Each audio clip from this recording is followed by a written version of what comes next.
Special Operations, Covert Ops, Espionage, The Team House, with your hosts, Jack Murphy and David Park. Hey folks, welcome to episode 266 of The Team House. I'm Jack Murphy here with Dave Park, and our guest on tonight's show is Jim Shorten. Jim served in U.S. Special Forces, worked in MACV-SOG doing cross-border operations during the Vietnam War, and then he went on to have a very interesting career as an Air Force pararescueman, and continued to have an interesting career after he retired from the military, going to med school and becoming a doctor. So, Jim, thank you very much for joining us on the show today. Oh, my pleasure. Thanks for asking me. Absolutely, man. So I want to start off asking you a little bit about your origin story, about kind of like how you grew up and what kind of propelled you towards military service. Well, I had kind of a rough childhood. You know, I had a stepfather that used to, slap us around a lot. But I was born in Liverpool, England, and I came to the States when I was probably the final time was around 11 years old, and moved all over the country. And my mom remarried a guy named Jones. That's where my name Jim Jones came in. If you look at my military, it's all Jim Jones. And so when I got out of the military after 20 years, I went ahead and changed my name back to Jim Shorten. I'm a junior, to carry on my real father's name. So, but then. Yeah, when I was about, I guess I was about 16 or 15 years old, I ran away from home.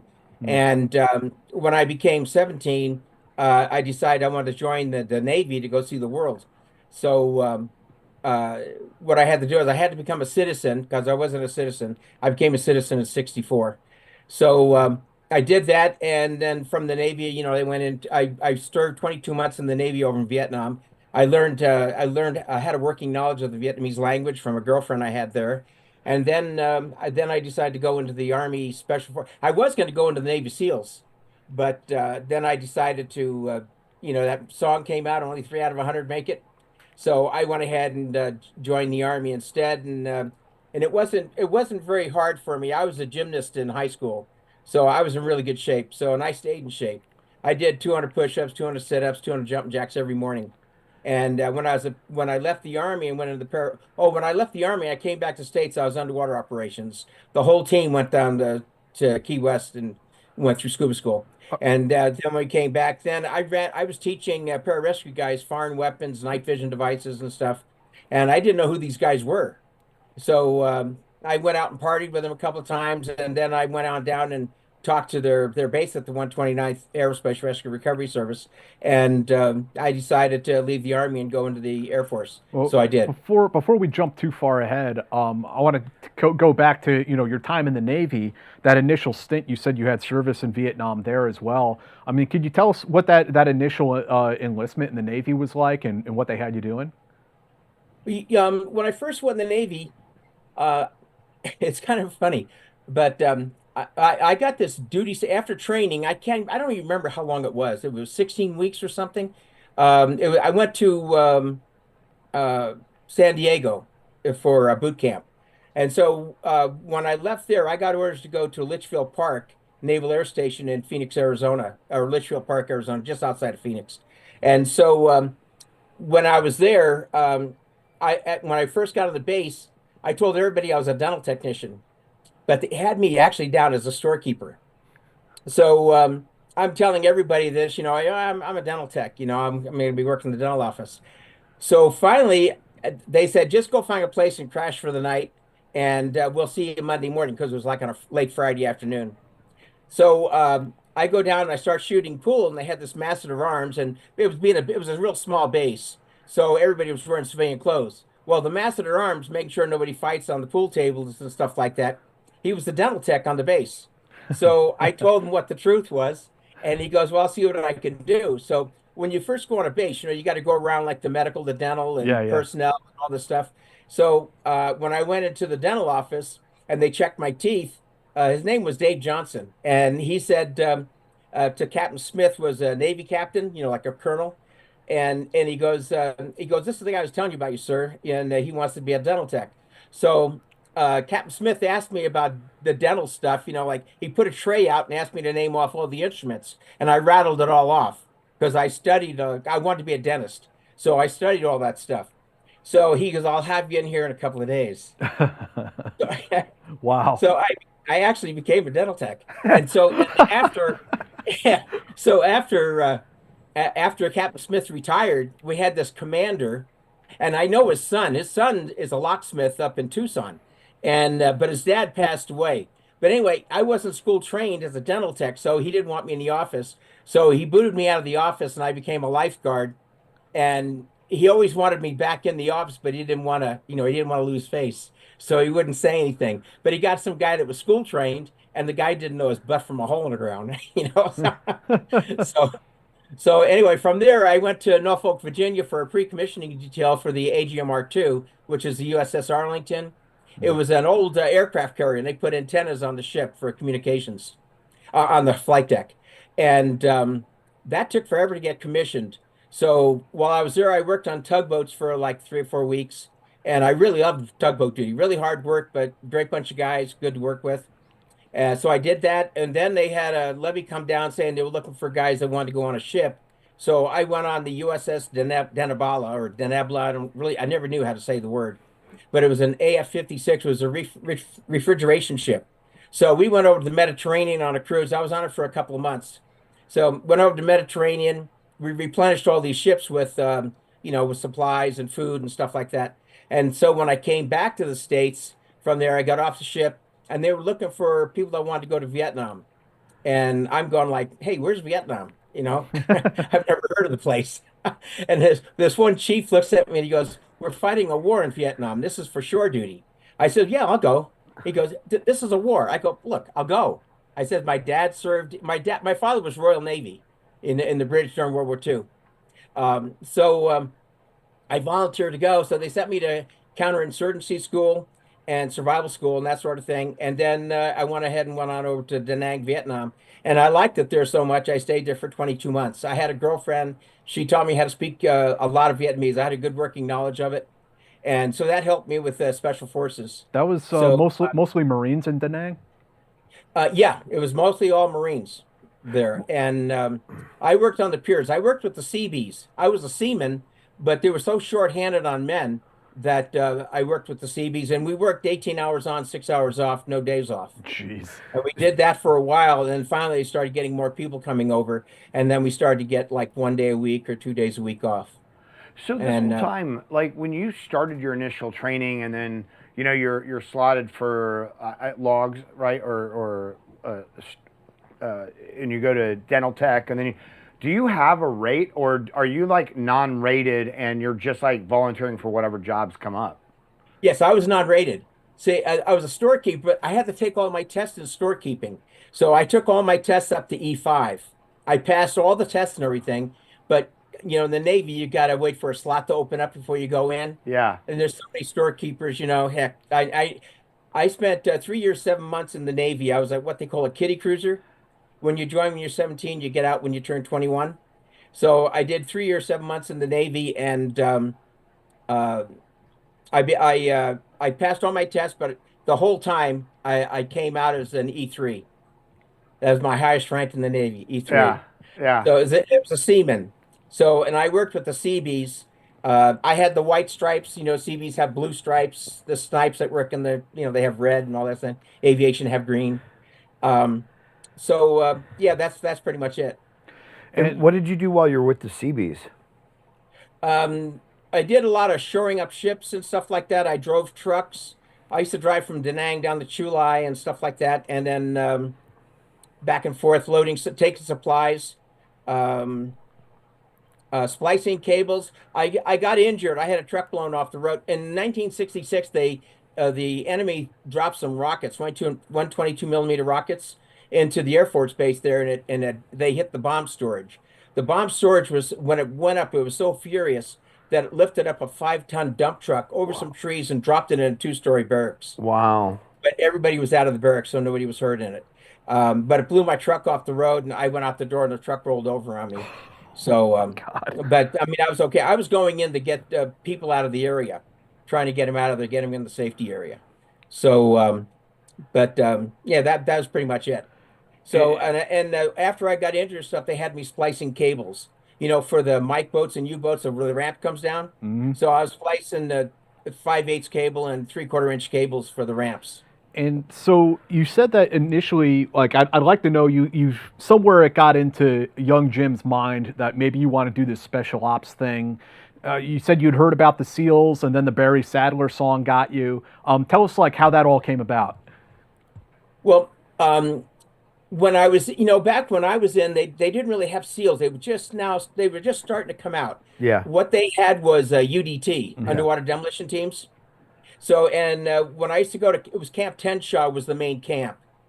Even though I hardly ever stayed there, I used to stay downtown with my girlfriend.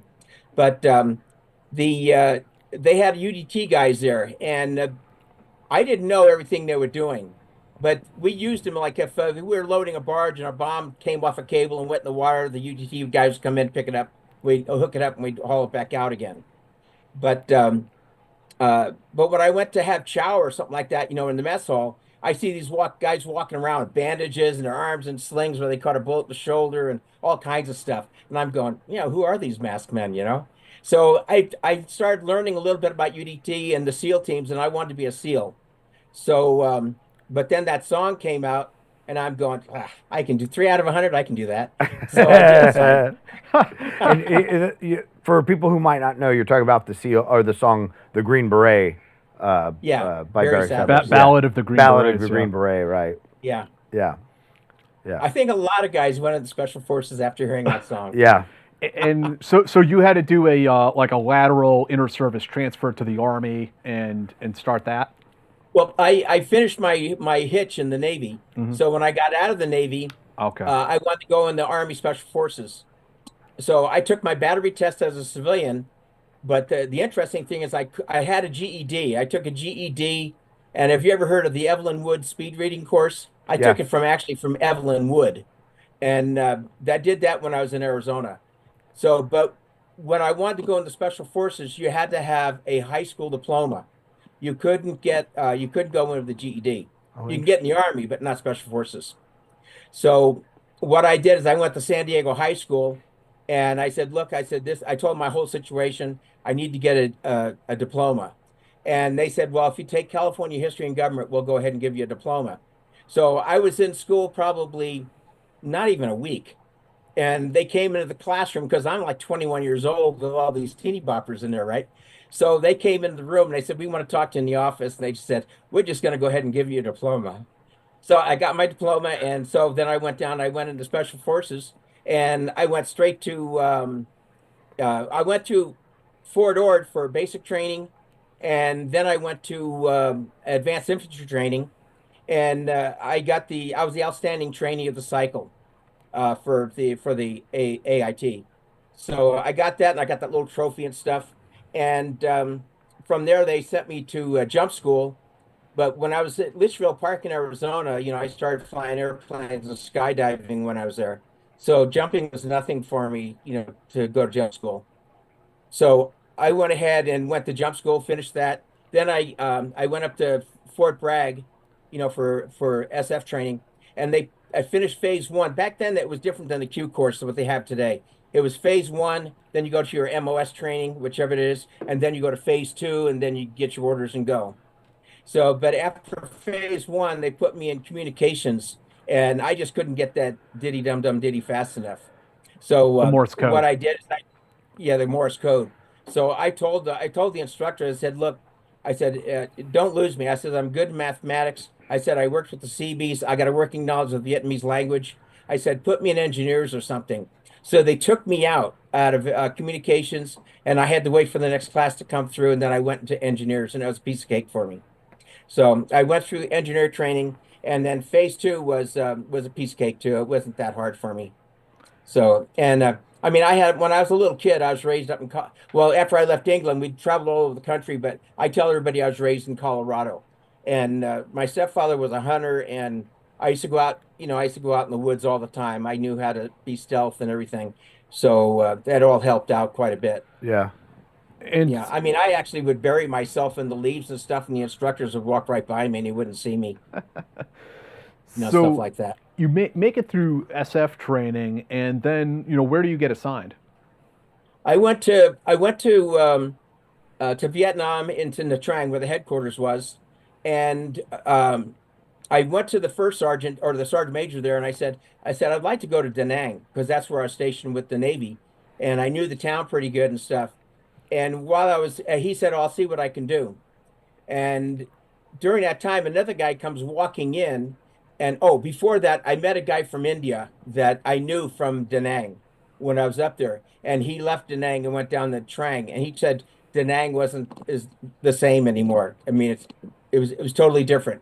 And so a guy comes walking into this combat orientation course, the COC course that they had there. It's like a indoctrination to Vietnam kind of thing. So I'm sitting at the bar, and the guy comes walking in, and he goes, "Hey, I'm going home." I said, "Where were you stationed?" He goes, "I was stationed at A502, one of the best duty stations you can get." And so I said, he talked to me about it. So he did. So then next day I ran down to headquarters, and I talked to this guy named Sergeant Mike Micah. And he was, giving out orders and stuff for where people went. And so I talked to him and I said, I'd like to go to A502. And he goes, "Well, if anybody's going to A502, I'm going to go." So anyway, about a day later, he comes walking into the bar and he goes, "Hey, Jones." I go, "What?" He goes, "We're both going to A502. So he cut us both orders. So I went to A502, and when I was there, they put me on this little outpost called Sui Dou. Now, A502 came directly under headquarters. It didn't come under a BC team or anything like that. It came directly under headquarters, and most A teams, had 12 guys on it. But A502 had about 50 guys on it. And what they were is they were security for NaTrang. Up in the hills, if you were in NaTrang and you looked up the hills, you saw these little outposts out there. They had one American on all these outposts, except for one. There was two places where they had more than one American. But they were the security for NaTrang.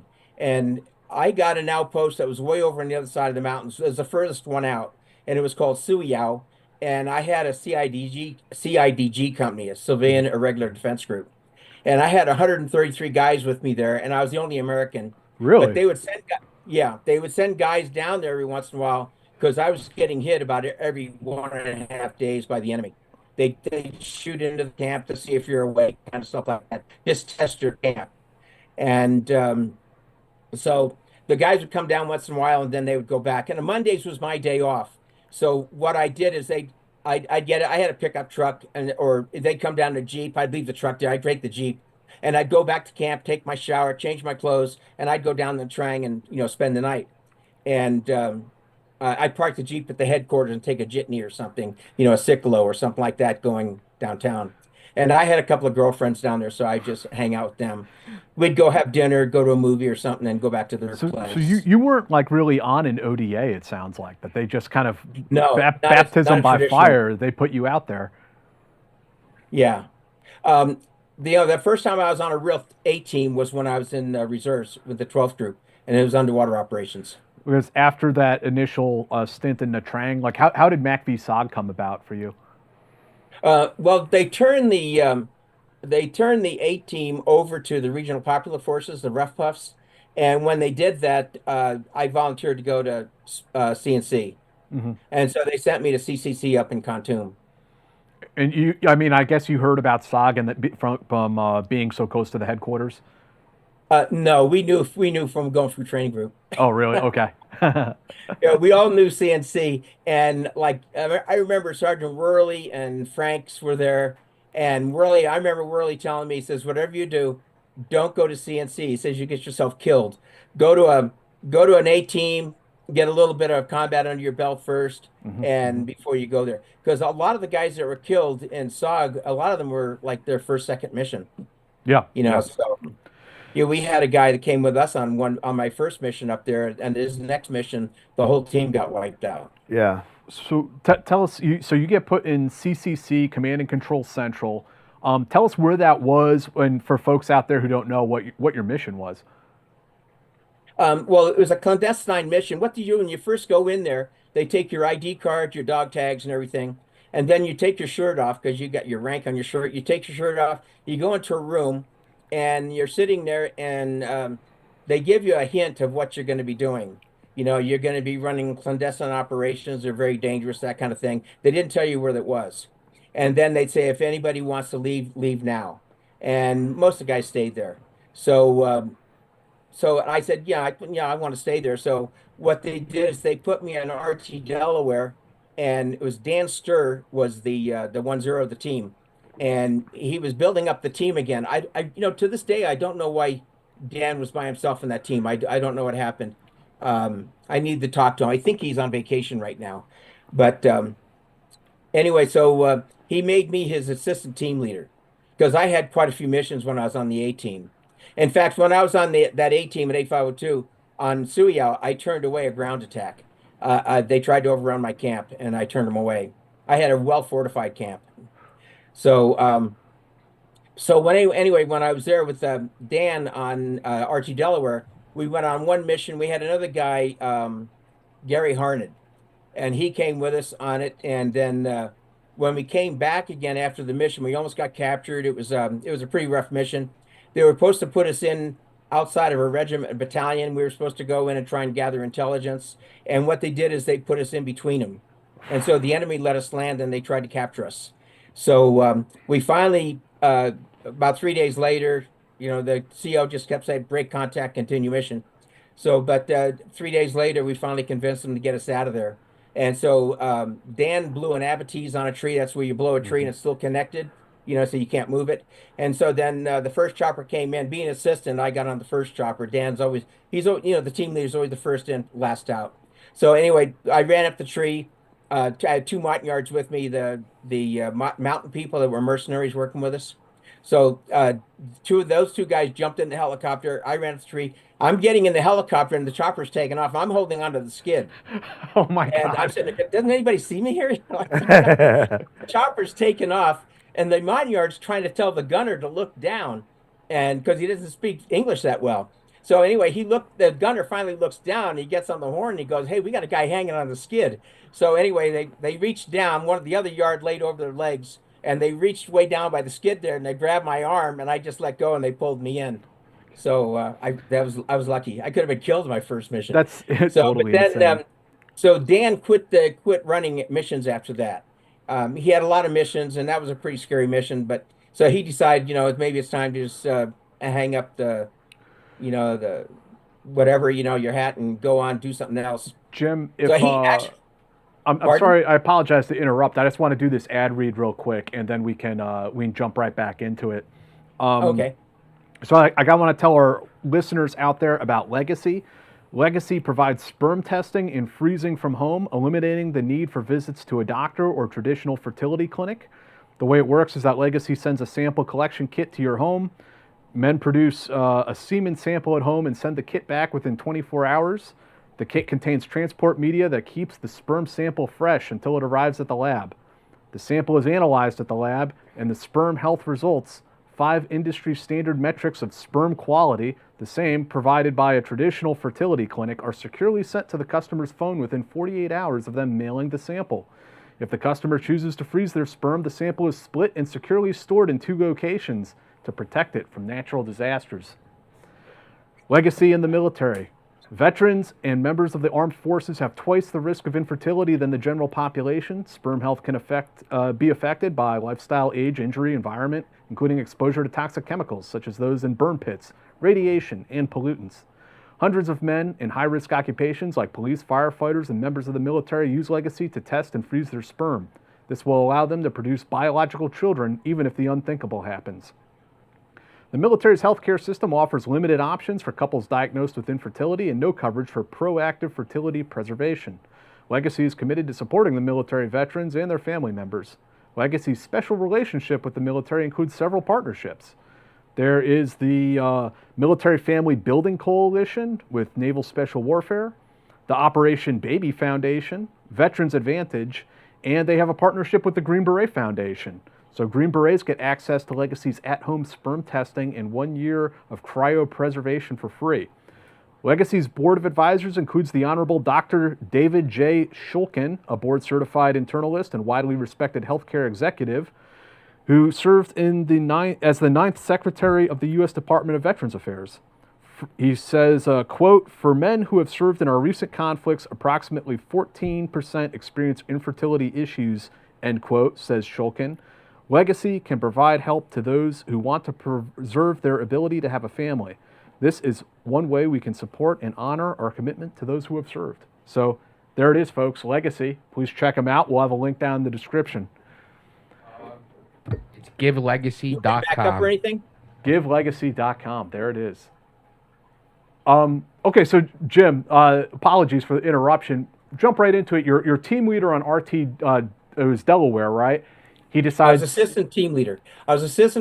Then Dan quit. Yeah, He quit the right, team. right. And so then I'm walking across the compound, and the first sergeant said, "Jim, how would you like to take over RT Delaware?" I go, "I just ran one mission, you know." And he goes, "Well, we think you're ready." And I found out when I was talking to Dan Sturr a couple of years ago at the Special Ops Reunion, he goes, "Yeah," he says, "I recommended you." Oh, wow. I thought, "Thanks, buddy." So then I became the 1-0, and then Gary Harned went on to RT Pennsylvania, and the whole team got they blew the chopper out of the air, and they were all killed.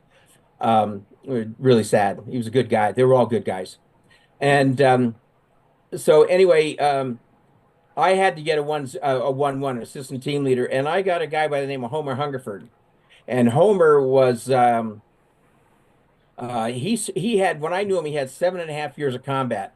He served in World War II, Korean War, and in Vietnam. Wow. And so yeah, and then he decided he owned a hotel in Hawaii, and he was kind of like your Ernest Hemingway kind of guy. Looked just like him too.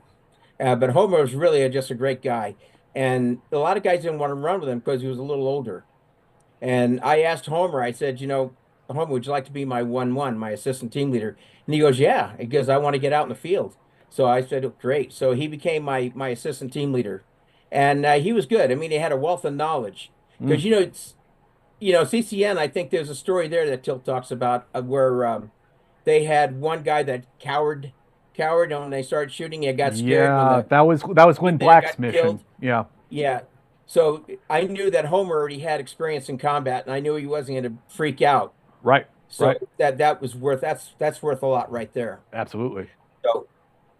So anyway, so I took over the team, and heck, I think I had a couple of linear missions, linear recon, just going through trying to find out what's going on there. Did a couple of road watch missions where you go up on the Ho Chi Minh Trail and you just count the trucks go by, try to see what's inside them. They usually try to get those missions going when there's a full moon, so you can see a little bit in there. This was all in Laos. Pardon? This was all in Laos? Yeah, Laos and Cambodia. Okay, well, gotcha. Yeah, and so then I had a bright light mission. Well, I had a bright light mission with RT Illinois. It was Steve Kiefer was the team leader for RT Illinois, but he was on a 30-day leave, and so they asked me if I wouldn't mind taking the RT Illinois up to Dak To. It was our launch site, and stand down for bright light. And a bright light mission is when a team gets in trouble, or if a jet crashes, whatever it needs, or a body, you have to go in and get a body out. So they would send the team in. So you're gonna, that bright lights are the most dangerous mission. So you're gonna go into a heavy firefight. So anyway, they asked me. I said, "Yeah, I'll go over and talk to the team, and let them get to know me a little bit, and then we'll pack up and we'll head up there." So the choppers took us up to Dak To, and as soon as we got there, they had a team that got in trouble.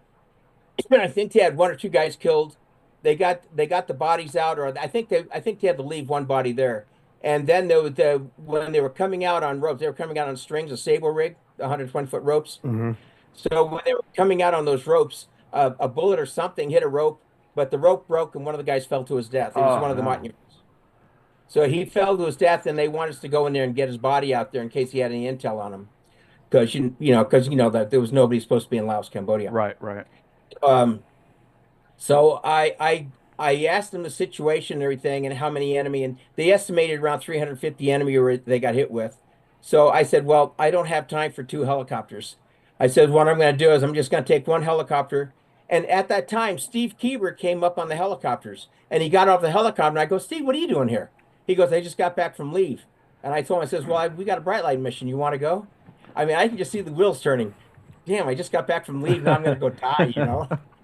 And then it didn't help matters when I said I'm just taking two other guys and myself, you know? So that, because there's four ropes and I had to leave one rope open for the body. So we went ahead, we flew in, we rappelled in, and they couldn't get us on the ground. That it was triple canopy, you know, it was really high. So the chopper just came down, just started mowing down the jungle, trying to get us down on the ground. So we got on the ground, we unhooked, you know, because there's stable rigs that you're rappelling down on. You know, not the stable rig, but the rope. You know, and it's got a bag at the bottom of it. You can't just, you know, like jump a off sandbag. it. Right. Yeah.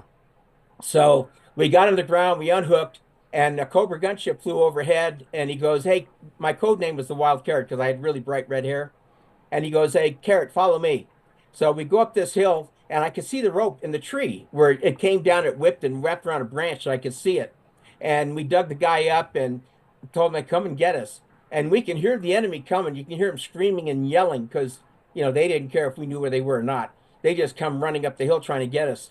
So they came overhead. They dropped the ropes. We hooked the body up. I hooked the other guys up. They hooked me up. And then they just started pulling us up.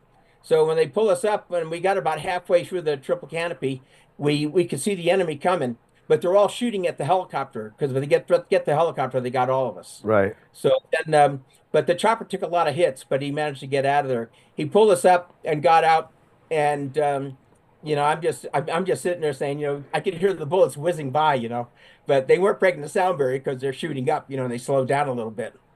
But so I could hear all that, and then the brass is falling down on us. And an A1E Sky Raider came right underneath me, just like 50 feet underneath me, and he just waves at me, you know, like this, you know. And he's firing rockets with flechettes and everything, and you could see the white smoke when it leaves the it was an A1E Sky Raider, so when he first left the Sky Raider, you can see the white smoke, but when he gets halfway to the ground, you get this puff of big orange smoke, and it just blows all like thousands of flechettes out there. Wow. So we got out of there, and I'm getting, you know, dear God, get us out of here, man. That was a freaky mission, but none of us got hurt. You know, we got out of there and we got back to Dak To. And there was one that you shared a picture with me where you guys were able to actually do a prisoner snatch, which I know was a huge thing for SOG. You guys were actually successful in nabbing a few. I took around 15 prisoners when I was in Vietnam. I didn't take any in Laos or Cambodia.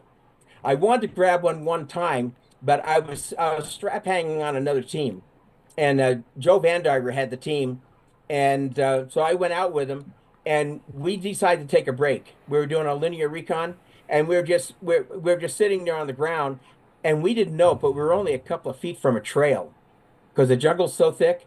We didn't get to the trail yet, and we didn't know there was a trail there. So we're there, and all of a sudden, we can hear this voice, you know, guy speaking, and you see him, and they walk like not even 3 feet, 4 feet away from me, just walked right by me, and I'm looking out, and you know, when your heart's beating, your body's shaking like this, you know, and I'm sitting there going, man, these guys, I'm just waiting for the bullets to go through me, you know, but they just walked right on by, just walked right, and I wanted to get up and grab one. There was three of them that walked by us, and I figured we could take two guys out and take one of the guys, or take them all, you know, and what I would have done, but Joe said no. He said, we don't know who's behind him.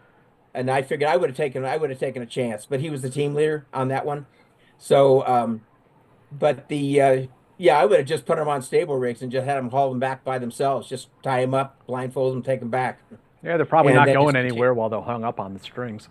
Yeah, they're not going to go anywhere. And the guys at Dak To are going to be out there with weapons anyway in case anything happens. So, and they're not going to be able to untie themselves and get off that stable rig. Once you're on a stable rig, you can't get off it until you're on the ground. Yeah. Because those hooks are way up here, way up high. Mm-hmm. So we have them on here, but it pulls way up. Yeah. And then that bag that comes down has these straps that come down with the hooks on them. So you can't really get to them. So, but anyway, that was that mission. And let me see, where can we go from there? Well, tell us some of the other ones that were where you did take some prisoners. Those were in Vietnam, mm-hmm. And when I was at Sui Dou on that outpost, we knew there was a hospital up on the hill. Okay. One of the other camps up just you see, it would be north of me.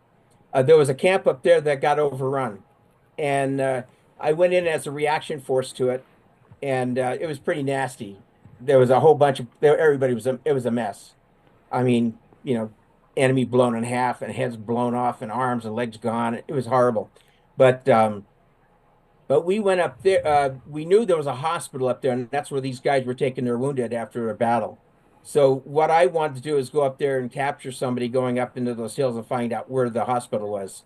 So I went ahead, set up an ambush site, and a bunch of people came through, and they were mostly VC, Viet Cong, and we ended up getting 2 NVA.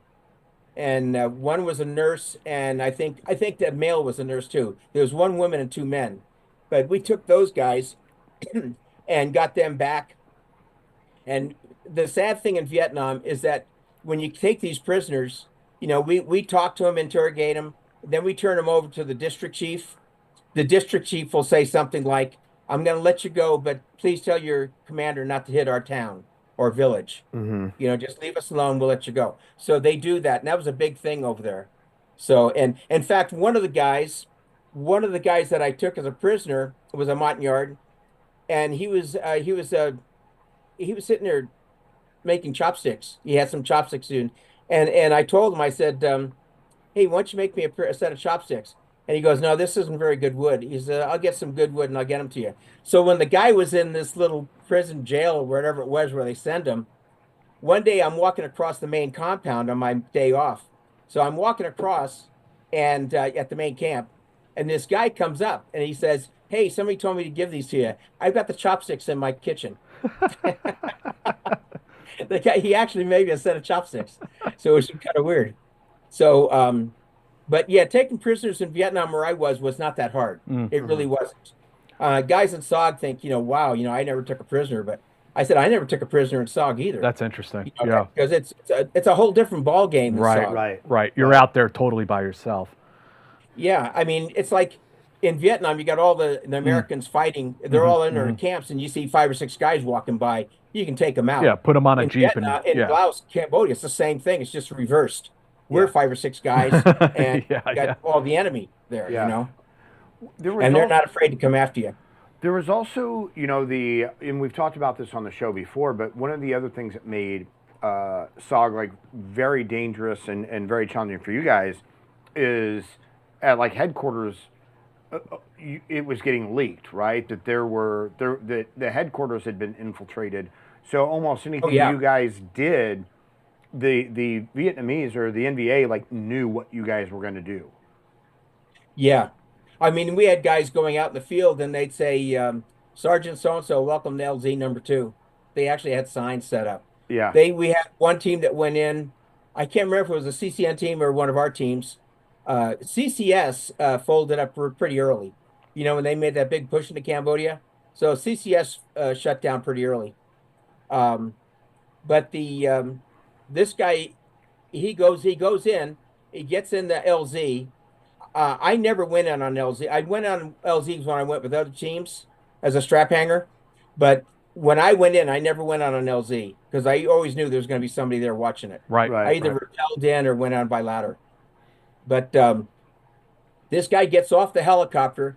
He's starting to run off the LZ, and this an officer, North Vietnamese officer, steps out around a tree, and he just says, "Sergeant so-and-so, call your helicopters back, get on it, and go." And he called the helicopters back and said, "Come and get us." Yeah. And probably a wise decision at that point. Yeah, when he's got the cojones to step out behind a tree like that, you can bet you're going to go. Yeah. So it was a totally different kind of a war in Laos, Cambodia. Any other missions that you were on with SOG that really stick out in your mind that you'd like to talk about before we move on? There was I had one mission where the guy lost a man on his previous mission, and so they asked me if I would strap hang and help him out. So I went over and I talked to him. His name was Hill, and in fact, I don't remember the name of the team. I wrote it down someplace so I wouldn't forget it, and I did. But anyway, so I asked him. I told him, I said, "I heard you lost a man in your last mission, and you got a mission coming up." He goes, "Yeah." I said, "I'll run with you." And now he's got 2 team leaders, right? So he said, "Thanks, I really appreciate that." And he goes, "We're going in a couple of days if you want to do a aerial recon." So I flew over and I checked out the area. It was all slash and burn. And I asked him, I said, what is the mission anyway? He goes, they want us to go knock out a tank. And I'm going, are you shitting me? I said, there's going to be thousands of enemy around that tank. It's not bebopping down the road. It's not in the parking lot. So anyway, we go on, we take off and we go in. We go in our primary, and the bullets are flying all over the place. You can hear them hitting the helicopter. None of us got hit. So, but the bullets are flying all over the place. So then we take off out of there. He goes, put us in our secondary. So we go over to the secondary, try to go in. Same thing. Bullets are hitting the helicopter, flying all. None of us got hit. So Hill gets up between the pilot and the co-pilot and says, hey, push down over there. So we go over there and we're getting down. We're getting close to the ground. Then all of a sudden the bullets start flying again all over the place and are hitting the helicopter. And I hear Hill going, I'm hit, I'm hit, I'm hit. So I reach across and I grab his arm and hold on to him because of the centrifugal force. Because he's laying on the deck, you know. So I'm holding on to him. They pull us out of there, and then they canceled that mission. But that was hellacious. Being in a helicopter, getting hit with that many rounds. I mean, it's a lot of rounds, and it's pretty scary. What's shocking is when the bullets going through the helicopter and nobody getting hit. It was just somebody watching over us, you know.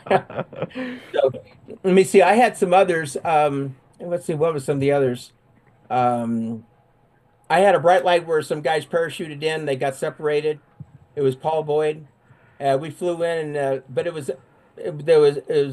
we had no problems at all. We just went ahead and just dropped the ladder. He hooked onto the ladder. We don't climb the ladders. We just hook in to the ladder and just fly out hanging on the ladder. So, but we got him back out, and there was no problems. I had another. I know I had some other missions, but I had another bright light, which is Cobra 4, and that's that one. It was a Cobra 4. It was an F4 Phantom that it was two pilots in the aircraft, and they were going in to blow up a bridge in Cambodia, and they took a 51 caliber round, and they lost their hydraulics, hit the first hill, went across, hit the second hill, and landed on the third hill. And the engines, when they hit the first hill, the motors just left the fuselage, and they traveled. They landed not too far, like about 100 meters or so from where the jet landed. Wow. But that one I went in on. I went down a short ladder, and got on the ground. I waited for the Homer to come in on the next ladder. I had a 7-man team. I always ran a 7-man team. I always kept a string open or a ladder open, you know, for a POW. But anyway, they got on the ground. We waited for the leaves to break and stop falling, and wait for our ears to pop, you know, because you're coming from altitude down. And we take off and we start going down this hill, and you know where the jet went through it. It was all burned out. I walked down the hill just a little bit, and all of a sudden I catch three enemy off to my right, and one of them's got a weapon on me, and the other two guys I couldn't tell. They were behind a bush, and I figured if they were going to shoot, they would have already shot me. So I told my guys, I said, "Kom sung, you know, don't shoot," and because they're Montagnards, but they understand the Vietnamese phrases. So, but anyway, I just told the guys with my rifle, I said, "Move on," and so they left. And because my job was to try to get the pilots, I didn't want to have to deal with all this other stuff. So anyway, I go ahead and I walk down a little further, and I start seeing bunkers. And I start seeing these bunkers, and I walk a little bit further, and I see this graveyard with a communist star over it. And I go in there, and I counted about 6, 7 graves. When DPAA, Defense POW MIA Accounting Agency, went in, they found 13 bodies in there. So they're probably stacking them inside one grave. And then I went a little further, and I saw this meeting room on stilts, 20 by 20 foot, and all bamboo. So we go up the hill a little bit.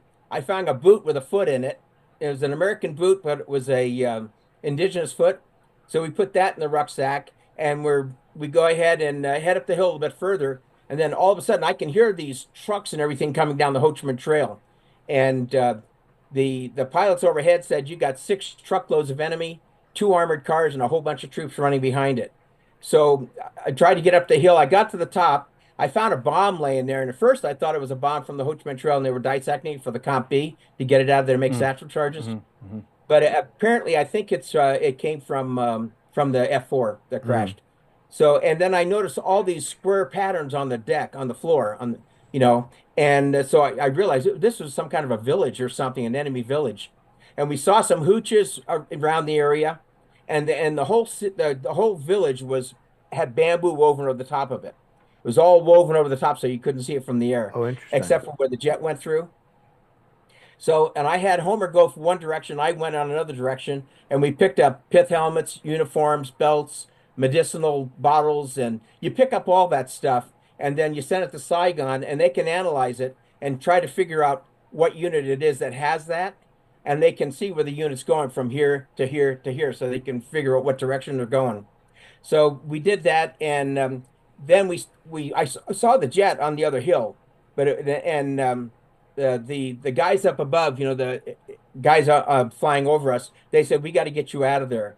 And I said, I'm not to the other hill. He goes, well, if we're running out of ammo, because they're firing like crazy trying to get these enemy down.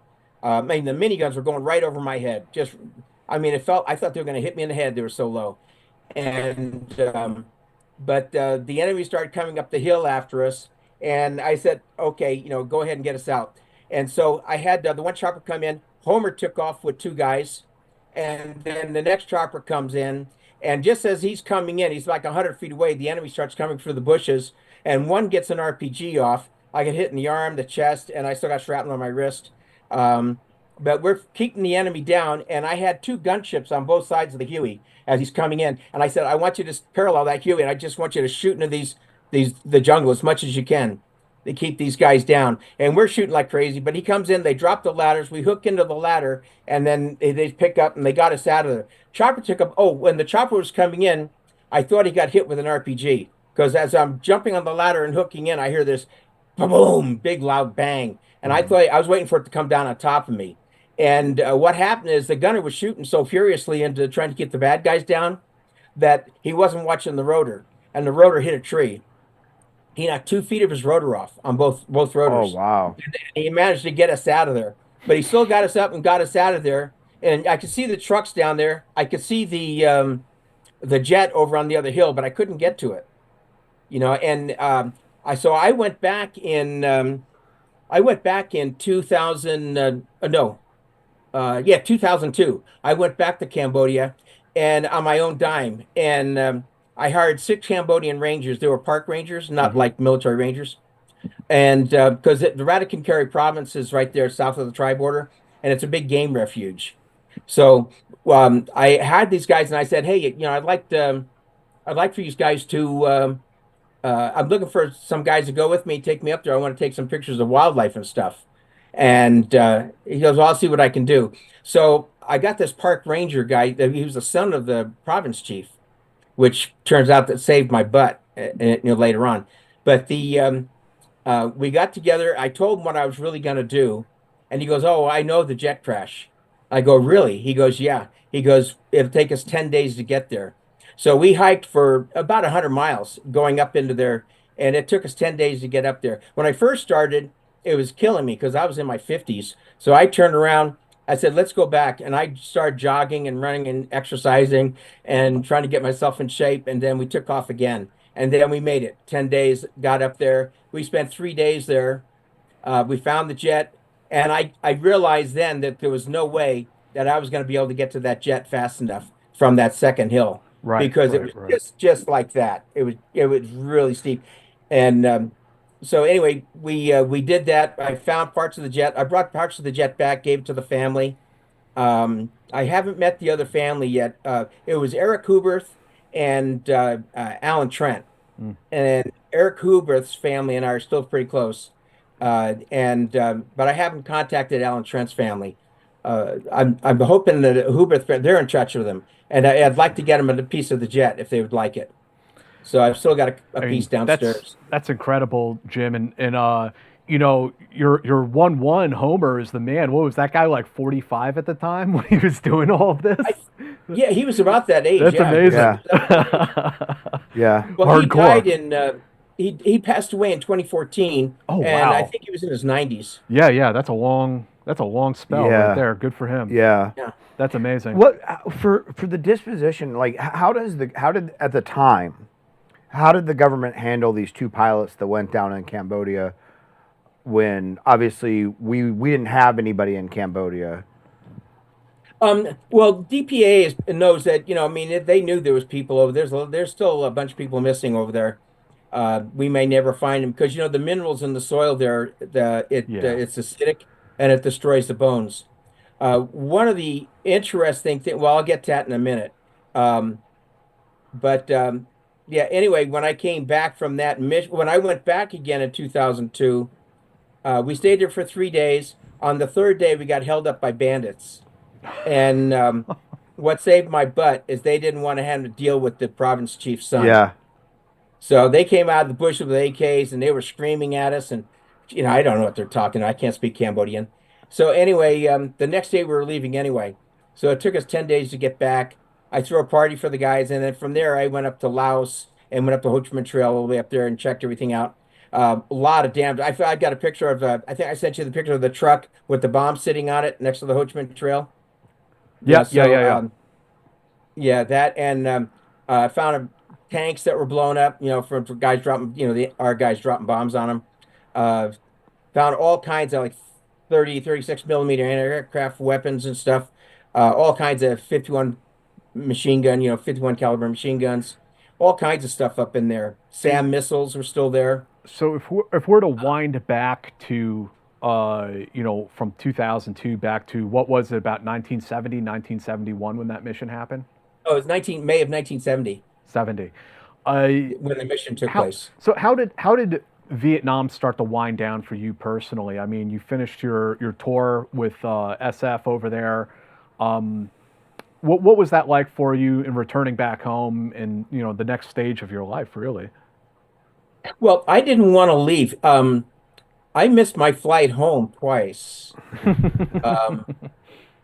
Yeah, I just rather go on a mission.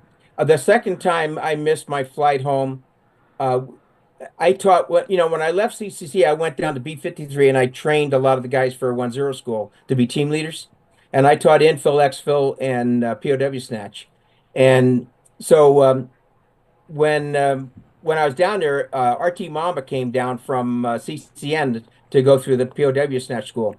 And they were going out to take a prisoner. Well, I wasn't about to miss out on that. So I got my gear and I'm walking out early in the morning out to the chopper. And the first sergeant comes walking out. His name was Verl R. Glenn. Now, Verl R. Glenn is an amazing man. He had stars all over his Master Blaster wings. He made every possible combat jump you can make during the Korean War and the Second World War. Wow. So they had 2 jumps going on at one time. So he only can make one. But anyway, he sees me and he goes, "Hey, Jones, where are you going?" I said, "I'm going out on this mission." He goes, "Aren't you supposed to be going home?" I go, "Damn, Top, if I'm supposed to be going home, let me know, man. I haven't heard anything." So he goes, "If I find out you're supposed to be going home," I go, "Really, Top? I haven't heard anything. Please let me know if I'd like to go home." And so anyway, so I go out on the mission. I come back, and man, as soon as I got off that chopper, man, I walked into his office. They had 2 guys. They said, "Take this guy, pack his bags, march him down to Top Salute, and get him on a plane and get him out of here." So I finally. So they kicked you out of Vietnam. That's how it came about. Yeah, pretty much. Because I would have stayed. One of the things that with SOG is the guys don't want to leave their buddies. Yeah. They, it's a camaraderie. We know we're both going. We know what we're going through, and you don't want to leave them there by themselves. You don't want them to go on this mission. Right. Man, if you're going on a mission, I want to go with you to make sure you're going to be safe. That kind of thing. And a lot of the guys, what they would say is that, how do you know when to quit? Some of the guys would say that when my uniform falls apart and I can't wear it anymore, it's time to quit. Yeah. Because I wore the same uniform on every mission, and that uniform's in a museum now. So. Really? Which museum can we go see it in? There's a guy named Jason Hardy. Yeah. Jason Hardy's building a museum. You know who he is? No, I don't. Is it going to be a SOG museum or Vietnam or what's the? Yeah, I think it's pretty much SOG. Okay. Because he's the guy that wrote all the books on the patches and all the teams and everything. Cool. Yeah, it's like a 6 or 7 volume set. Cool. And so he's going to have a museum. Yeah, he's getting it all together for a museum. That's awesome. So he bought my uniform. He bought it. I gave him some. I gave him some original maps. I made copies of the maps because I don't care if they're original or not. But I gave him the copies. I gave him my uniform that I wore around the camp. It was a black uniform. I gave him that. But yeah, Jason Hardy's quite a good guy, real good guy. I was just talking to him just the other day.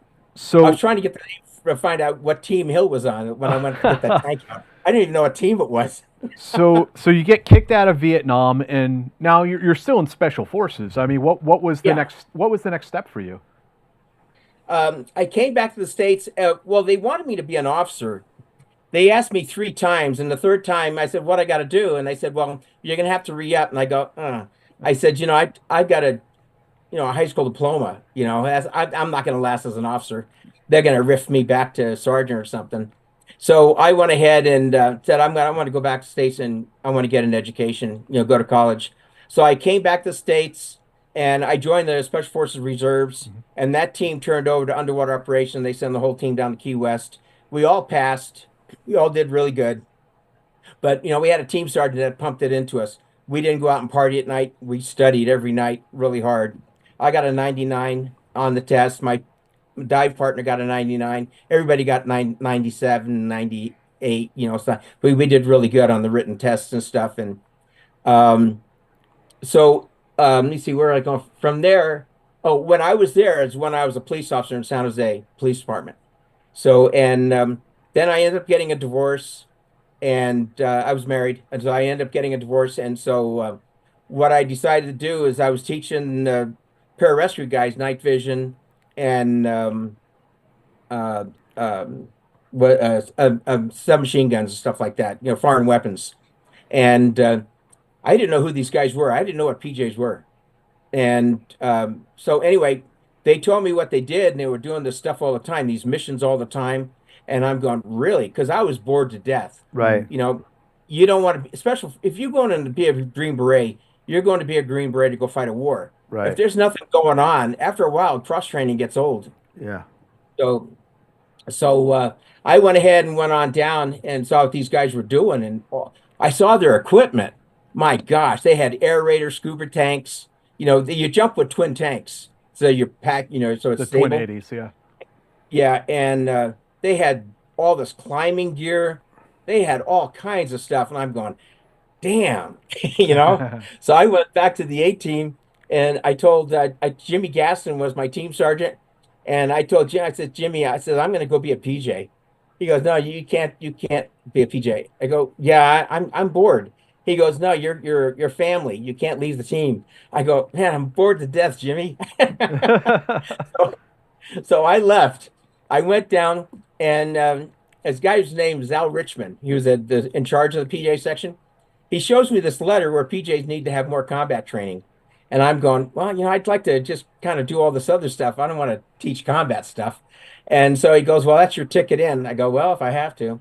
So I went ahead and did that. And they put me through a little mini training thing to make sure I can pass the school. And that was a piece of cake for me. And so then I went down to the school and passed everything through school and everything. They told me they would, the Air Force has what they call Air Force Now films. And it's to get the young guys interested in staying in the Air Force and promoting into another field if they want to. And so they were doing an Air Force Now film. So we were doing our full scuba jumps out down in Florida off the coast there. And I jump out of the plane, and I've got, probably 150 jumps out of C-130s at this time, And so they told me, says, oh, you hit the door. I go, oh, shit, I didn't hit the door. He goes, yeah, you hit that door. I go, what? I said, then I find out they're doing an Air Force Now film, and they wanted the young guys, my assistant, because I was in charge of the group. So they wanted my assistant to be the guy in charge because they're all young guys, and I was an old fart. So, I don't even know how old I was. I think like I was 30, 32, something Yeah. like that, 32 years old. I was the oldest guy for like about a week that went through PJ training. Then there was a guy that like 2 weeks behind me, and the guy was phenomenal. The guy was like my age, but he whipped that training like it was nothing. I mean, he was built. He was in good shape, thin, a lot of muscle, and he made me look bad. But so anyway, I finished the school, and oh no, I went down to the school, and they told me I hit the doors. I had to wait for the next cycle to come through for them to do their scuba jumps. And so I went through, and I jumped, and I found out they're doing this Air Force now film, and that's why they actually told me I hit the door, because they didn't want me to graduate the class because they were doing this film. So the next time I go out there, I jump out of the. You got over 100 pounds of gear on you. How are you gonna jump out of that friggin' hell that C-130? So I used to put my arm against my side and put it against the door, and I just swing out like a pendulum. Right. And that's how I went out. And so I went ahead and got out of the plane. I landed in the water, and they go, "Whoa, you left that door by 10 feet." I go, "You're so full of crap." So anyway, I went up, when I came back to it's where the heck do we go train for PJ training? It's in New Mexico, Albuquerque, New Mexico, Kirkland Air Force Base. So I go there, and I'm sitting in the class, and then they call me up to the front of the room. They give me my beret and my certificate, and they were going to take a picture. I go, "Nah, I'm out of here." I just left. I was so furious and pissed at them. So I got in my Volkswagen van and drove all the way back to 129th and started doing missions. So, and because you talked about being SF and being bored because the SF mission is a combat mission, but these pararescue guys were like doing missions all the time. Can you talk a little bit about that mission, why they were so active, and what about that appealed to you? Well, I've always kind of pushed the envelope, I've always pushed the envelope just a little bit, but just the idea of making jumps out in the middle of the ocean, making parachute jumps into the mountains for plane crashes, doing a lot of, most of it was civilian stuff. Yeah. Civilians on ships, plane crashes. We have one where the plane crashed, and there was a husband, wife, and 2 girls in there, and they were all killed. But they got the girls, the guy out, the wife out, but the husband, we had to leave. He was halfway out one window and half out the front window of the plane, and we just cabled the plane down and left it there. And then during the summertime, when the snow and everything melts, then sheriff department will go in and get the remains. So but all that kind of stuff just really it hit home with me. Yeah. I just the thrill of mountain climbing, and because we did a lot of mountain climbing. We used to work on McKinley all the time, just practicing ice climbing and stuff. Roos Glacier, climb Mount Shasta, Mount Hood up in Oregon. I was one of the paramedics for when Mount St. Helen blew. We did that kind of work. We'd go up there and look for remains. I was also a paramedic for the Space Shuttle, for the first 3 landings, because it was a Mode 8 contingency. So the first 3 landings had only the pilot and the co-pilot, or the pilot and the commander. So if anything happened, they could bail out of it. They had ejection seats. But when they put a 3rd person in there, they disconnected the ejection seats. So that took me out of the picture, because if they had to eject, then I would parachute in and take care of them. So they had other PJs that did the other work for when it landed. If you look at when the shuttle lands, like at Edwards Air Force Base, you see these guys with the suits on, the tanks, and they're breathing oxygen, and they're testing the space shuttle for poisonous gases. So those are all PJs. And what they do is those 2 big arms that go into the back end of the shuttle you see there, those aren't, what they're doing is they're freezing all the gases. So if they freeze all the gases, then the PJs go in, they test all the air to make sure it's stable, and then they open it up and let the astronauts come out. And so those guys continued with the missions, but I stopped after STS 1, 2, and 3. I mean, that's a whole other ball game. I take it you probably had to learn about aerospace medicine at that point. Yeah, I trained with Anna Lee Fisher, the first mother in space. She worked with us mostly, and I became friends with Jim Bajan. They're medical doctors and astronauts, and then Rhea Seddon. And I bumped into Rhea Seddon quite a few times. Anna Fisher, I bumped into her a couple of times and talked to them. And then STS-3, Jack Lausma, he was on STS-3. I bumped into him a few times, and we sit and talk and stuff. I go to the Space Fest because they have a section for meteorites there. So I go there for that, and some of the astronauts are there signing autographs and stuff. So I'll go in and meet them and talk to them and stuff. And Anna remembers me. Rhea didn't remember, but she was always asleep anyway in class. And she's married to a guy named Hoot Gibson, another astronaut. And Hoot, he goes, yeah, she still falls asleep all the time. Yeah. But she's adorable. She's really a nice looking lady, really nice. Anna Fisher, she remembers me because I was sitting there taking a picture, and she was yelling at me, "Put down the camera, get over here and learn something, will you?" I'm going, okay, okay. So I'm taking pictures. Now she's glad I took the pictures because now I gave her a copy of them. Yeah. Right. So in addition to the mountain rescue, because I know that the pararescue units, the guard units in California and in Alaska are extremely active with like the mountain rescues and things like that. Yeah. But you guys also do a lot of the ocean rescues. So if there's a fishing trawler or something out there, high seas, their appendix burst, you guys are the ones they call. And how do rescues like that go down? Well, if it's over 300 miles or over 150 miles or something like that, if it's close to shore, the Coast Guard will do it. But they're not refuelable, so they're limited on how far they can go because they have to have return fuel and a reserve by the time they land. So that what they do is they take 2 C-130s and a helicopter, and we get in the C-130. We fly out to the ocean where the ship might be 1,100 miles out at sea, and then we load up. And on the way out, we're talking to back then it was Scott Air Force Base. And you're talking to the doctors that are in charge over there, and they're telling you what you can do and what not to do, what medications you can give them and don't give them medications, that depending on what's going on with them.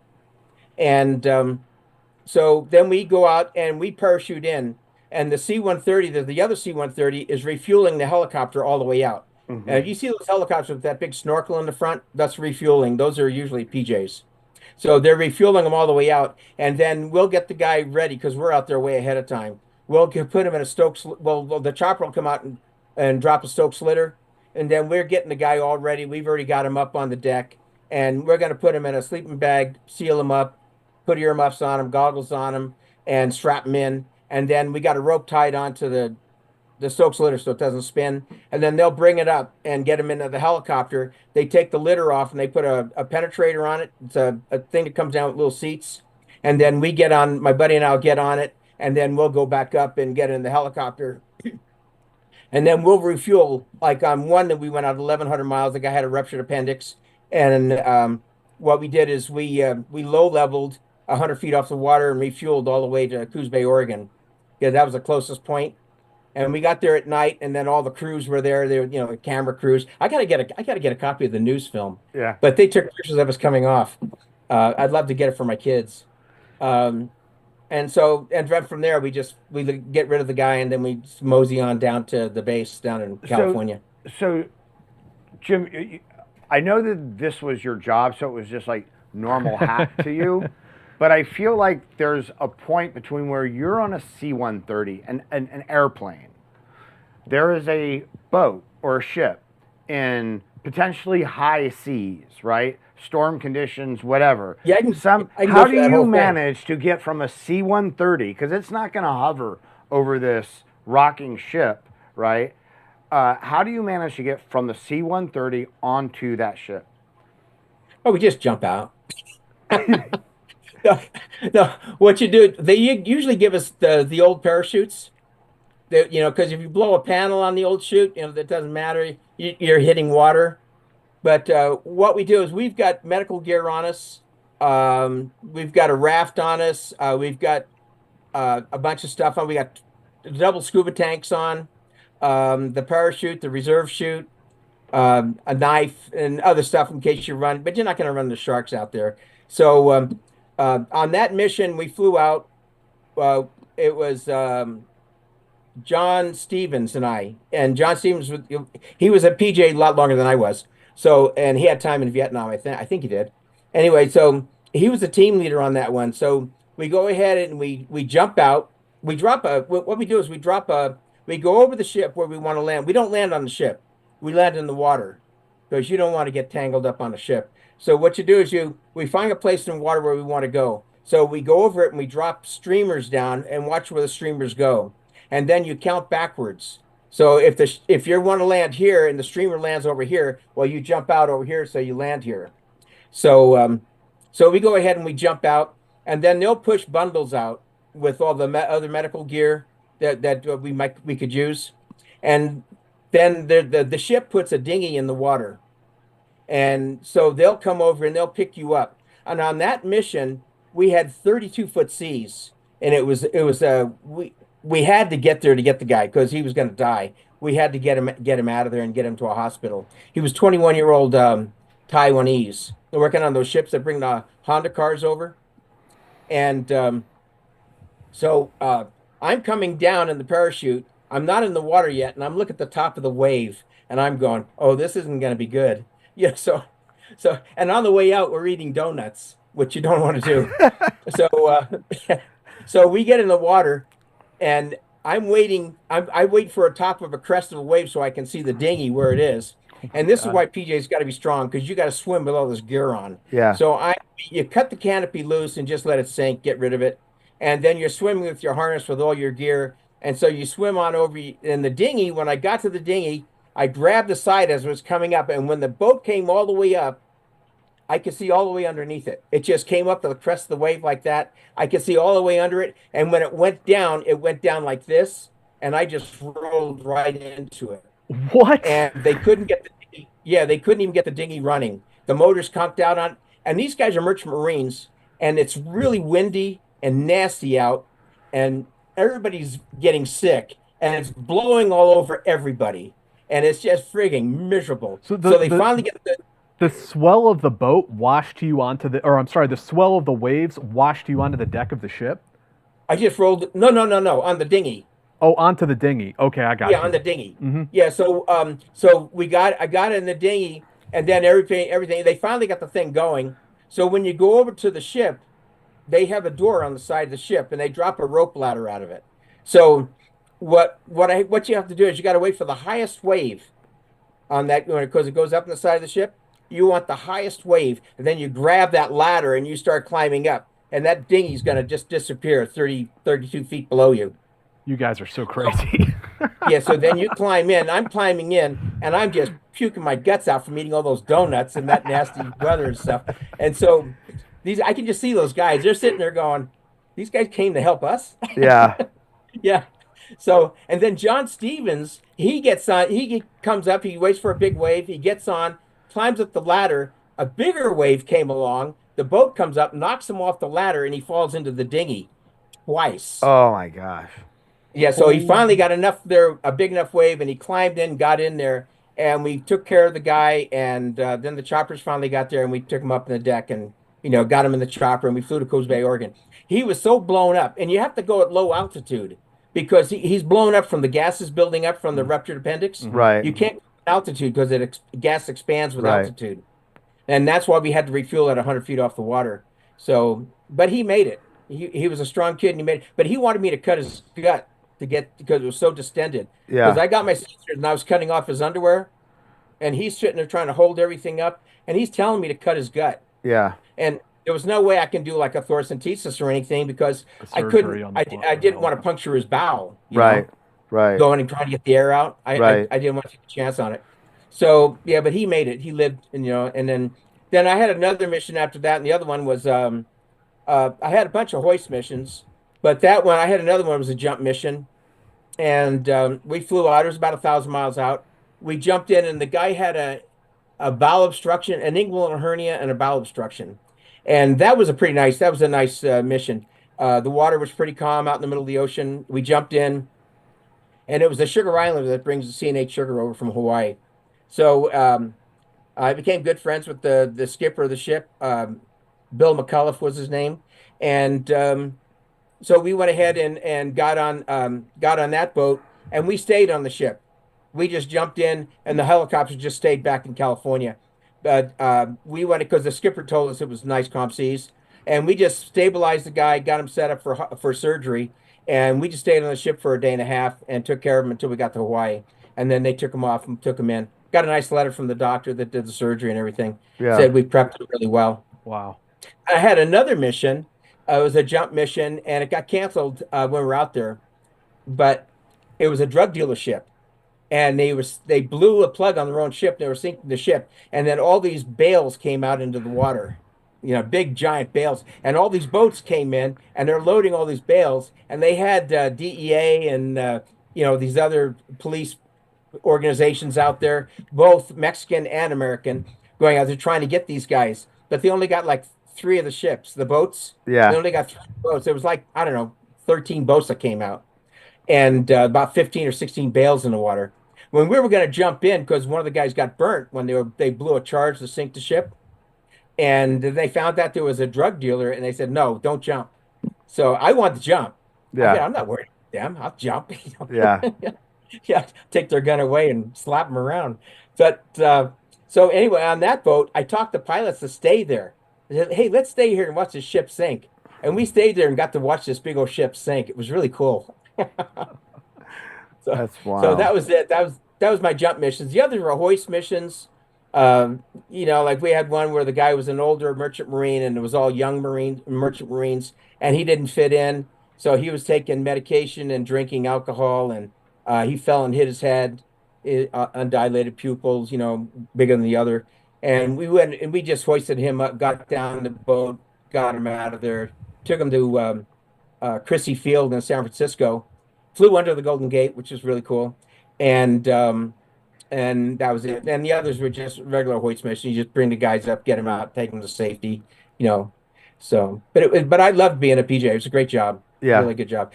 And to Mount St. Helens, when we went up there, we were relieving the guys up in Oregon because they were working around the clock and they needed a break. So guys from New York came out, and then we went up and we relieved those guys. And that was horrendous. When you see those trees that are laying down the ground, they're only about 50 feet where they were standing. And all that bare area you see, all those trees were disintegrated.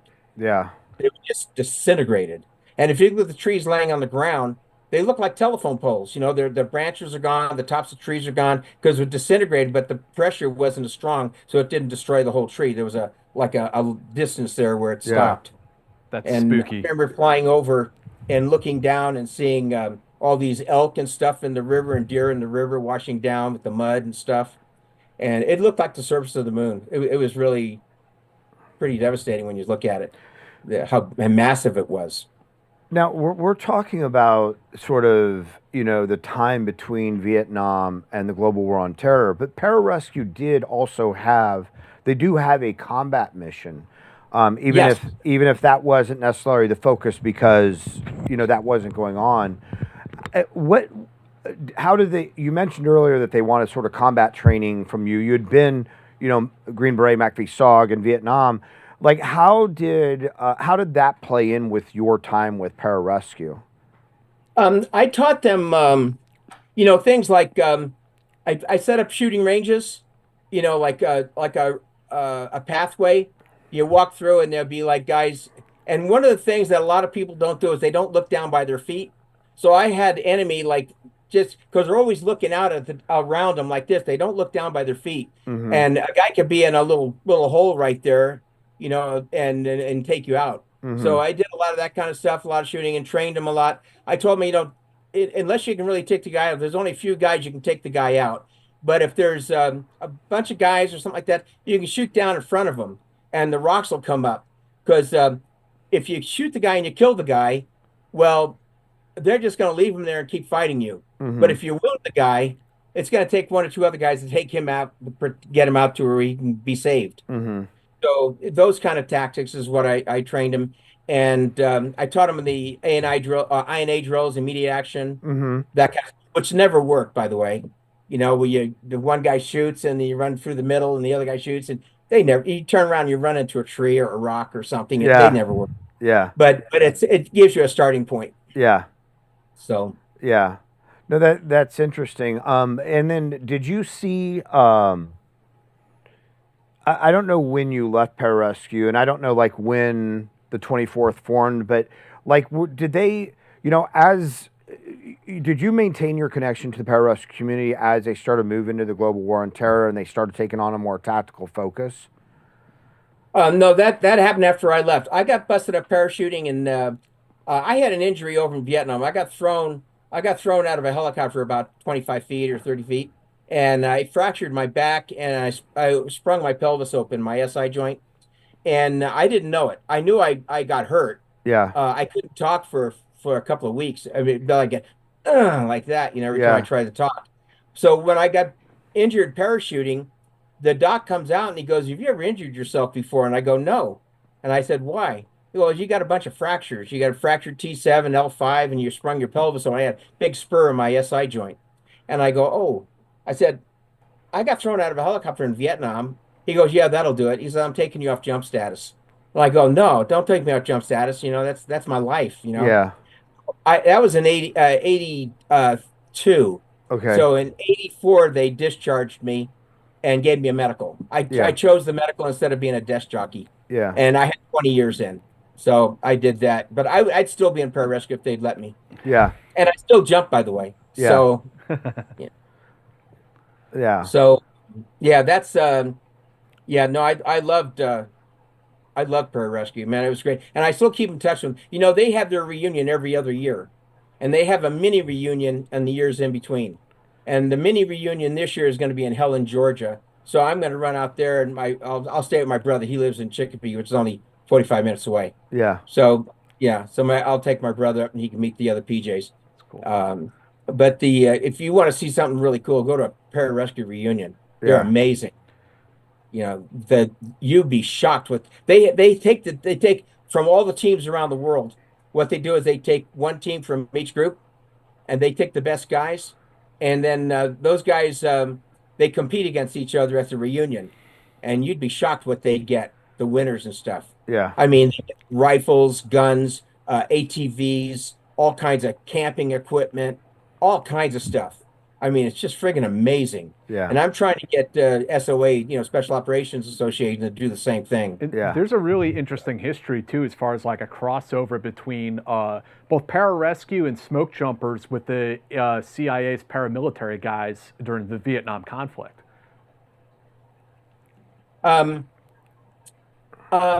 Yeah, I guess pararescue. I didn't know anything about pararescue. I knew the Jolly Grades and Super Jolly, over there. Yeah. When we got in trouble, they would come and get us. But I still didn't know what PJs were, and I didn't know anything about them. Mm-hmm. When I was in SOG, CIA, I mean, the CIA was getting themselves killed. That's why they brought SOG in.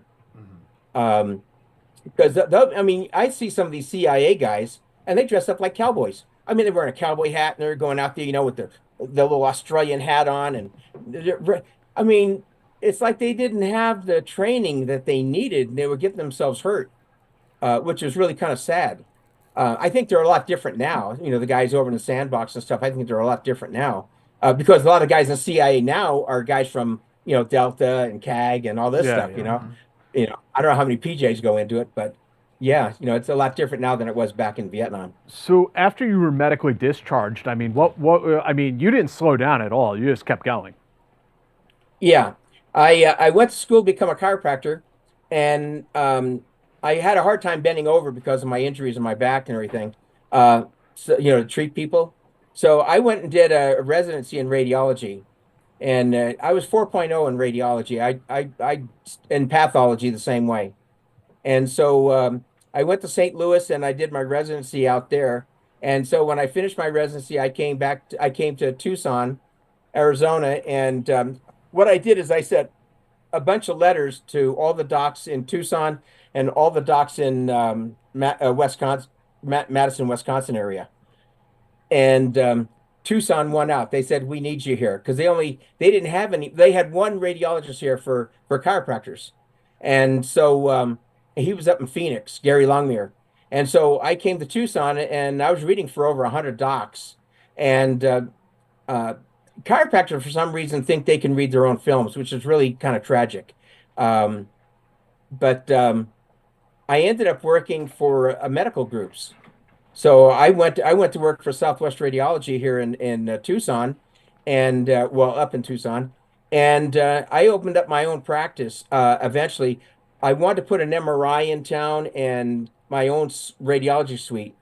So what I did is I kept pushing companies to finance me because it's a multi-million-dollar deal. Oh yeah. And yeah, so I went to I got in touch with a group called Modern Medical Modalities out of New York, and they came out and talked with me, and they said, "We want you to come out to New York." So I went to New York on. They had a big Christmas party, huge party at the Plaza Hotel, and so I went there, and they linked me up with a millionaire guy, and I sat down and talked with him, and he goes, "How many can you do?"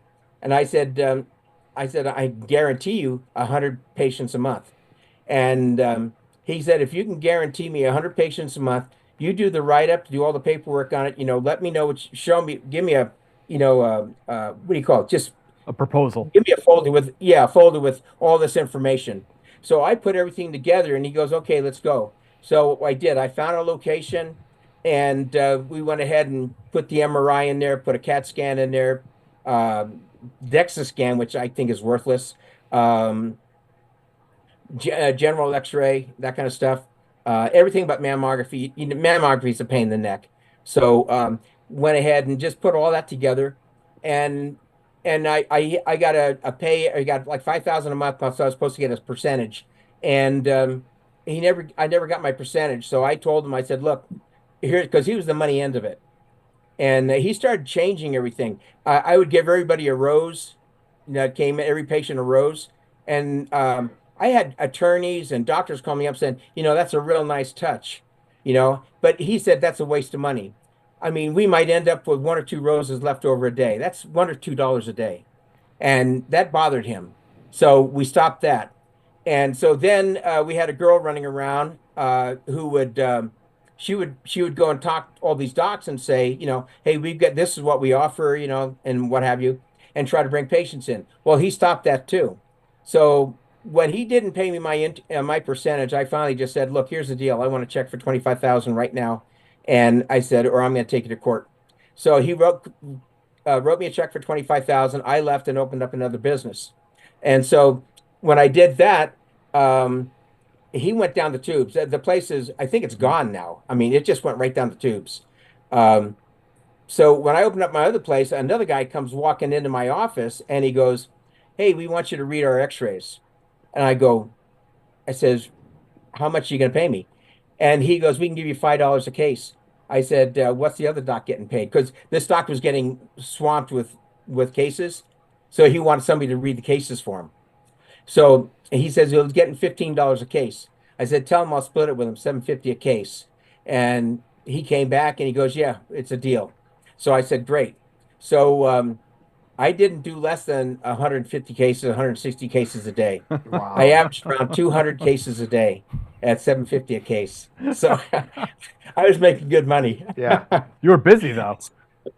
Oh, I was working 24/7. Yeah. I mean, I would go to bed and I'd get a phone call saying, "We're sending you 60 cases." I did teleradiology. I had 6 computers. I was reading X-rays from Kentucky, Los Angeles, San Diego, Phoenix, and Tucson. And it was a friggin' nightmare. That's One day I unreal. did 276 cases, and I just said, "I'm done. Yeah. I'm out." Yeah. So I quit and I retired. Yeah. I Wow. still read. In fact, I just picked up a book on wrist, MRIs of the wrist and hand and stuff, Yeah. and I'm reading that book right now. I mean, all these books that you see, right? Where are they? Yeah. Let me see. Yeah. Right there. All those books right there are all radiology. Wow. Those are all radiology books. But I mean, when you say retirement, like you kind of have to put that in air quotes because I mean, you're still flying, you're still have your hand in medicine a bit, and we're talking about collecting meteorites, and then you've also had your experiences with DPAA. Yeah, I went back to that crash site in Cambodia with DPA in 2017. They called me up and said, "We're going into that crash site. Would you like to go?" I go, "Yeah, most definitely." So I was supposed to go there for 2 weeks. They were going to be there for 6 weeks. So I went there for the 2 weeks, and when I said goodbye to everybody and I was leaving, the colonel said, "We'd like that guy to stay here." So the colonel says, "Would you like to stay here?" And I go, "Yeah." So I went back out and I stayed there for 6 weeks with them, sifting through and digging and everything and looking for, teeth or anything from the, pieces of old bone. And plus, my degree was in anthropology and a minor in archaeology when I went into Harpats College. So I've got a big interest in forensic anthropology. So I could pick out a bone when I see it. Yeah. Versus because they're going to be brown, they're going to look like a piece of wood. Yeah. That kind of thing. So, but I was good at that. And the forensic anthropologist that they had was an MD, and her and I got along really good. She was a great gal, and we'd sit there and talk and back and forth, and we could talk medicine back and forth too. Yeah. Pathology and stuff. So that was really kind of good. So I stayed there for the whole 6 weeks and helped them, and I still keep in touch with the guys. In fact, I just contacted the guy just the other day that just made Sergeant Major. It's awesome. Out of curiosity, because you mentioned she was a DPA or an MD, and you have this ability, you're used to seeing bones, seeing, reading radiology, reading stuff. That's got to really play an important part in archaeology, right? Or not just archaeology, but in what you're doing here in determining, like, not just at the crash site, but in determining, like, what actually happened to this person. Like, what was the trauma and things like that, right? Well, if you found a bone that would that had a bullet hole in it or something, that they probably killed him right there at the site. I think that Alan Trent was actually killed right there in the crash. Yeah. And I think that Eric Hubert, there's a possibility, because there's rumors that he might have been taken prisoner and died shortly after. Yeah. My guess, he probably died before he even got to the prison camp. Yeah. One of the things is when I went back in 2017, I was talking to Stony Beach there. I'm still in touch with the guys. And they went down because the Vietnamese were there looking for their people that were killed in that battle. And I told them, I said, let me draw you a map. So I drew a map.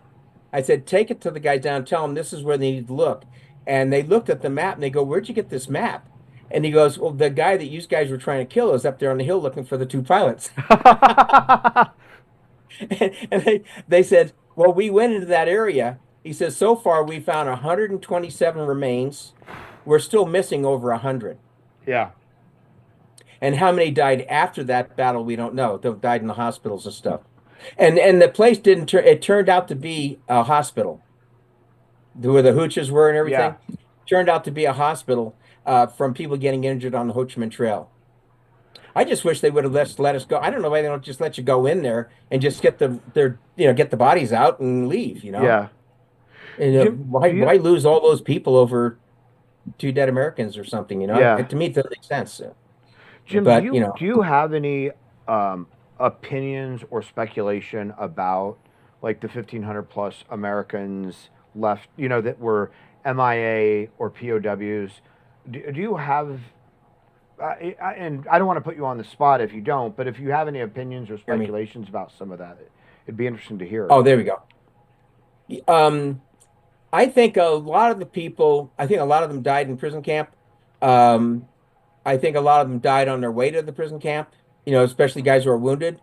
If they bled out, they aren't going to carry the body. They're probably just going to leave it on the side of the trail. But I believe that when they did that, what was that, Operation Welcome Home or Welcome Home or whatever, Homecoming? Homecoming? Yeah. When they brought all those prisoners back to the States, well, there was POW camps in South Vietnam. There was POW camps in Cambodia and POW camps in Laos. You can bet that they didn't have communications going back and forth. So, it might have taken a week or so to get some. So when they brought all those people and brought all those POWs back, there was probably a lot of people left in those prison camps. And who knows what happened to them, because the enemy said that, the NVA said that we gave you everybody we have, and if somebody popped up, they're not going to lose face. They're probably just going to take them out right there. Right. So, and which is really tragic. So I really believe that there was quite a few left behind the prison camps from the other countries, and they just killed them, which is sad. Yeah. I hate to say that because people might be listening. Yeah. But yeah, I mean it's pretty tragic. Yeah. And Yeah. the sad thing is that at the end, that the Easter Offensive, I guess, was the last big push they were doing, coming across the DMZ to go into South Vietnam, and that was going to be their last big push. The enemy was going to give up. They were going to end the war, and we would have won. And then the U.S., listening to all the hippies and everything, and trying to keep their votes so they can stay in office, and they threw the towel in. But that's really tragic, and they're still doing it. Look at Biden just did over in the sandbox there. 13 guys killed right off the bat, leaving over 100 Americans there. It's just tragic. Yeah. Our country's friggin' gone down the tubes. So, Yeah. let me see, what else can we talk about? A bit more about your quote unquote retirement. So you still fly around and you still collect meteorites. What's that about? What I do is I find that locations. They call it cold hunting, when you just go out in the desert and just look. If you can find a new strewn field, that'd be pretty good. Some meteorites are worth a lot of money. In general, most of the old meteorites you find are roughly like anywhere from $1 to $10 a gram. And a gram is about the size of a pea, a little green pea. So if you can find one they have different types of categories. You got iron meteorites, but iron meteorites is usually 5% that comes through the atmosphere are iron, and they usually come down in large quantity. If you look at the Sikhotelin that came out of Russia, there's one called Campo de Cielo out of Argentina. Those are huge. The one that hit Meteor Crater is a big iron meteorite. It's called Canyon Diablo. But those usually come down in big, huge masses. But the stone ones that come down, like the one that went into Russia a few years, that was called I can't think of it right off the top of my head. But when those come down, let's say the one that came down in Sudan, it was called Al Mahadasida, which is Arabic for Station 6. That one, when it came down, it was about the size, a little bit bigger than a Volkswagen. And when it hit the atmosphere, by the time it hit on the ground, it was if you put it all together, it'd be about the size of a grapefruit. Wow. It burns up coming through the atmosphere quite a bit. Right. And when you see a meteor, coming through the sky, and you see it, flashing like this, like that, it's breaking up. Because it's traveling about 18,000 miles an hour. So when it hits the atmosphere, it's like hitting concrete. It's like hitting the ocean. So what it's doing is that the air can't get away from it fast enough in the front, and it just breaks it up. It just breaks it up as it's coming in. Goes all that, and as the air gets thicker, it's harder. It's hitting the meteorite harder. So it just breaks up and comes down in pieces. And so some of these ones that are not iron are worth quite a bit of money? Yeah, actually, all of them can be. If you find a new iron one, it'll be worth some money. If one that comes in, if you get it like within so most of them, they pick them up within a week. The guys, there's a lot of research you can do. And you go out there and you find that those are worth no less than $100 a gram when they first come in. Interesting. But if you get something like, there was one that the Sutter's Mill that came down in California a few years ago. Those are called carbonaceous chondrites. And they have a lot of carbon in them, carbonaceous. Though that one went for about $2,000 a gram. Wow. So most lunar meteorites, if they're new and you don't have a lot of it, are Martian meteorites. Those are worth about $1,000 a gram. What they do is when a meteor comes through and hits the moon or hits Mars, there's very low gravitational pull there. So it splashes and it causes the rocks to go out. And the further they go out, they just keep going out into space. So when they're floating around in space, what they do is they get close to Earth and they get pulled into the gravity.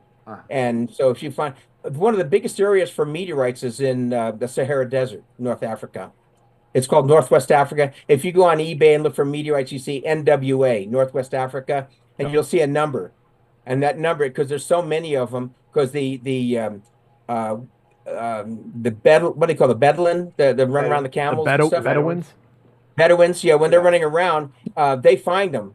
And they just put them in bags and they take them into like Morocco, and the dealers there will buy them from them. And then like guys like myself will buy them from the guys in Morocco, and then we sell them over. What I'd like to do is just go to Morocco, just buy them, bring them back, and sell them wholesale to the the meteorite dealers here. Yeah. Are there any really interesting myths, legends, conspiracies, anything around sort of the meteorite community that like a normie like Jack or I, like that we wouldn't know about? Yeah, there's lots of different categories of meteorites. If you take, there's an iron one called the ataxite, and it's like looking at the core of the Earth. And it takes millions of years for these things to cool down. So when they're going around out in space and stuff, they as you get further away from that core, you start getting what's called a Widmanstatin pattern, and it crystallizes. It when it cools down over the millions of years, it crystallizes. So you get a real fine. It's called a fine Widmanstatin pattern to a medium to a coarse. The one that came down in Russia, the iron one there, that was a coarse. They call it an octahedrite. So it was a coarse one. But as you get into the stone, as you're getting further close to the mantle, you're getting all these stones, and you'll get meteorites that have iron meteorites that have ovoline or peridot crystals in them. And then as you go further, you start getting rock with olivine crystals in it, or you get what's called a mesosiderite, which is it's got a lot of iron swirled in it, and then when you get to what my opinion is, when you get to the mantle on the outside, the crust, then you're going to get into carbonaceous chondrites. So, and a lot of the scientists say that the asteroid belt was a planet that never formed, but I would say probably a majority of the guys probably think that it was a planet that they collided. It might have been going the other direction. It collided and it blew up. And you got the fine ones that are forming the rings around Saturn. Then you got the asteroid belt, and so every once in a while, one will hit another one and it'll kick it out of the gravitational pull, and it'll float out into space, and then it gets close to Earth and it lands here, or hits the moon, or hits some other planet. Has there ever, out of curiosity, has there ever been an element discovered from a meteor that we haven't encountered on Earth? Oh yeah. Yeah, that's how we know how. See, we've been to the moon, so we know what elements are on the moon, and we've got devices on Mars that's sending back all kinds of information, so we know what elements are there, and they're elements that we don't have on Earth, so we actually know where they're coming from. They believe they've got some that came from Mercury, but we've never been to Mercury, so we don't know for sure. Interesting. So, but yeah, so it's kind of a guesstimate. Yeah. There's the carbonaceous are worth quite a bit of money if you can find them. They're really nice. There's one called the C1. I had 4.5 grams of it, and it broke, so I kept 1 gram, and I sold 3.5 grams. I sent it to a gal up in Colorado, and she sold it for me because she knows a lot of heavy hitters around the world, and my share was $3,500. Wow. But what I did is I traded it. I left her keep the money, and I took it. I got the Almahadasita, the Station 1, out of Sedan, and then I got a piece of the new Tucson ring, which is a famous meteorite here in Tucson. They don't know. My guess is it's in Mexico, but a guy, a blacksmith found it, and he used it as an anvil, and it's sitting in Smithsonian now. But I had a piece about the size of a quarter, and I had a hard time trying to sell it, so I gave that one to Ann Black up in. She's got Impactica is the name of her company. And she's selling that one for me, but it's probably worth about $2,500, $3,000, about the size of a quarter. That's amazing.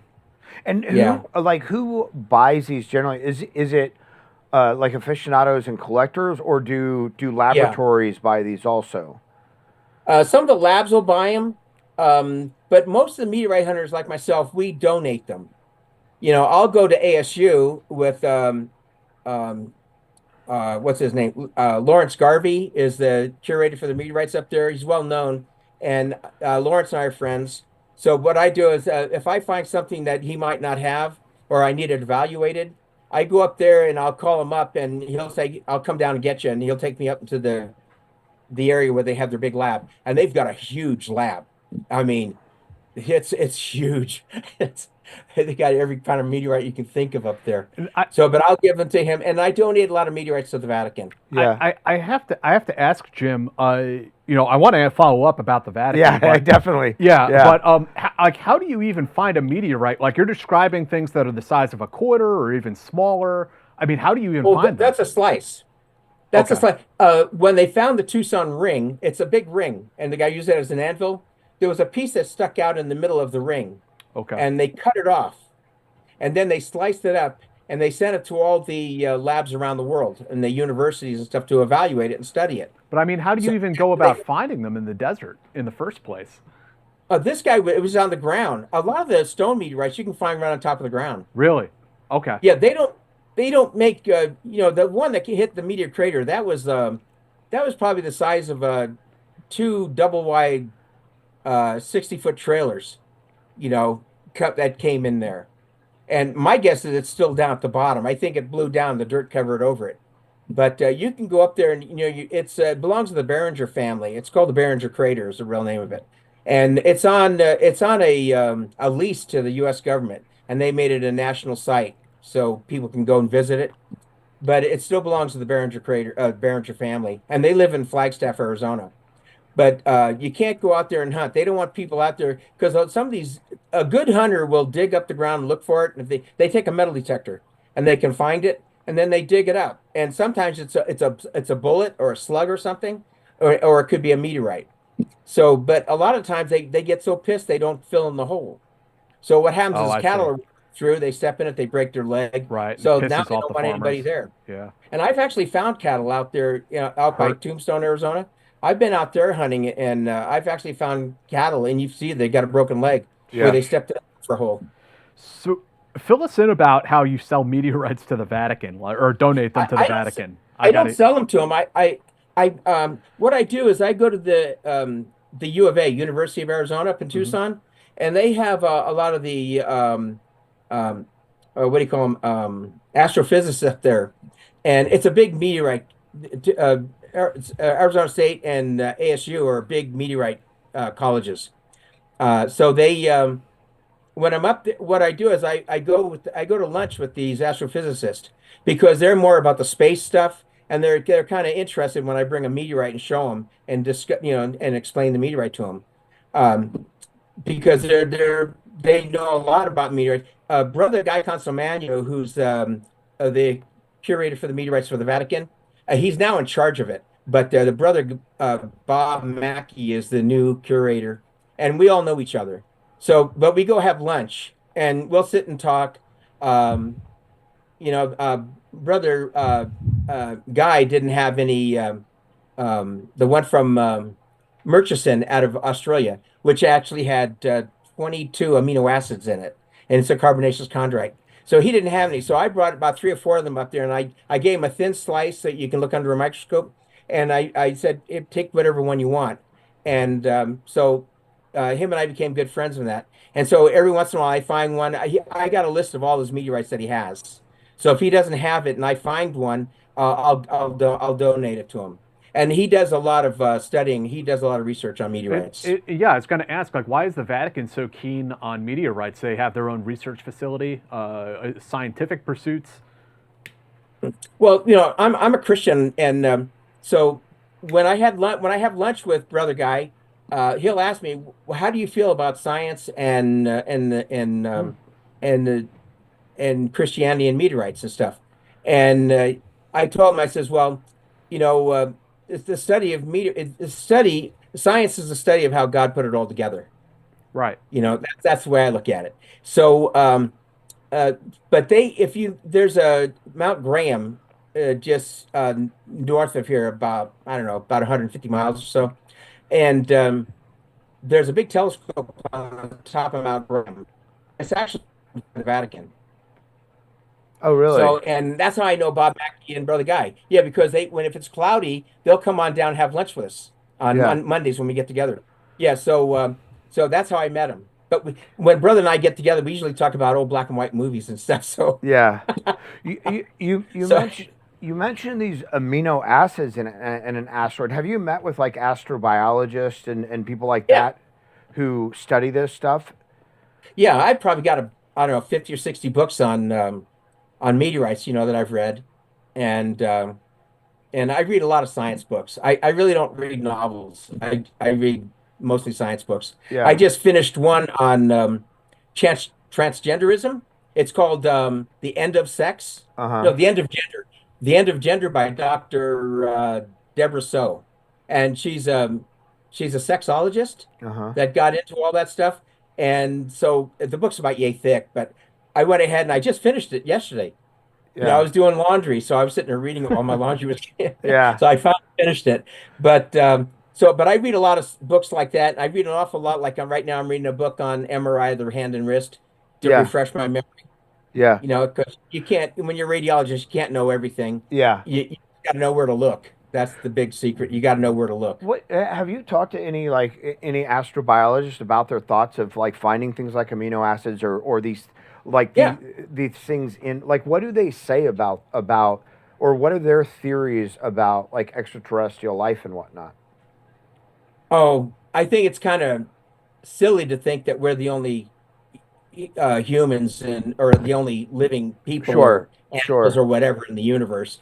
I mean, you look at all those stars out there are suns like our sun. Right. And I mean, heck, what is it? 125,000 light years across our galaxy or something like that. Right. And there's galaxies out there's millions of galaxies out there, billions of them. Right. So yeah, to think that we're the only ones out here, it'd be kind of crazy.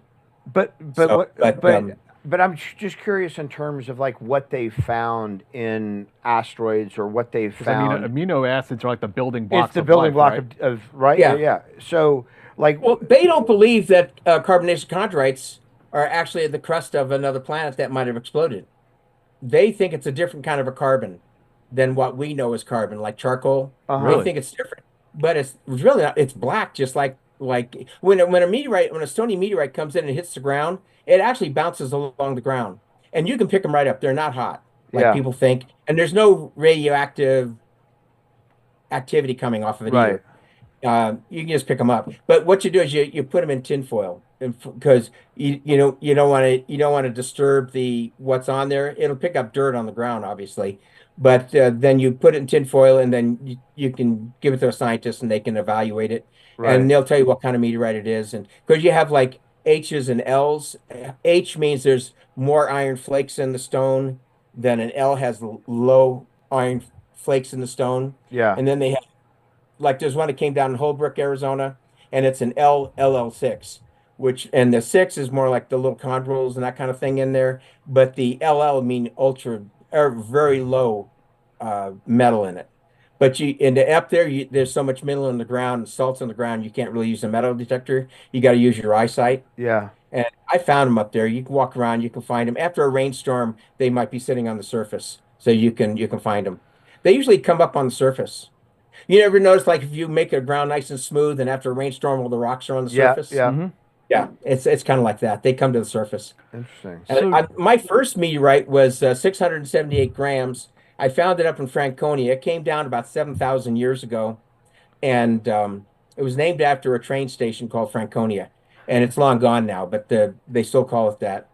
But I found it 13 inches under the ground, and I just got done digging up a 50 caliber slug, and I went around the bush and I got the same signal again, and I go, it's probably no, but you got to dig it up. So I dug it up, and all of a sudden I started seeing rusty soil. And I'm going, whoa. And I got down a little deeper and I pulled it out of the ground. Wow. About big, I just gave it to my granddaughter. That's very cool. So such an interesting, passion. Yeah. Yeah. Yeah, it's interesting. Yeah. It's science. And I got a really close buddy in New York, the medical doctor that's world renowned. Yeah. He's really big into meteorites, and he's written books on how he thinks life came to the Earth, because he thinks that life might have come here by C1 chondrites, which is a carbonaceous chondrite, and there's only been 3 of them ever found. They find pieces of it, but only 3 falls. And I had 2 of the falls, but I just kept the 1 piece. I had over 400 different falls in my collection, and it was just getting ridiculous. Yeah. So I just kept different classes. Yeah. And just sold the rest off or donated. Do we have any questions for Jim? Let me check. Do we have anything on Patreon, D? just want to see. We probably have some viewer questions for you, Jim, that I want to get to. Oh yeah, that'd be great. I love viewer questions. Let's see here. You know, one thing we haven't done, and you guys haven't done. Oh, Cheers. yeah. Let me get a little pour. What are you drinking tonight, Jim? You know what? I had some Crevassier earlier, and it didn't go down right. So this is more creamy. It's Kahlua. So Okay, nice, very nice. Here's all I love these guys. Kahlua. Cheers.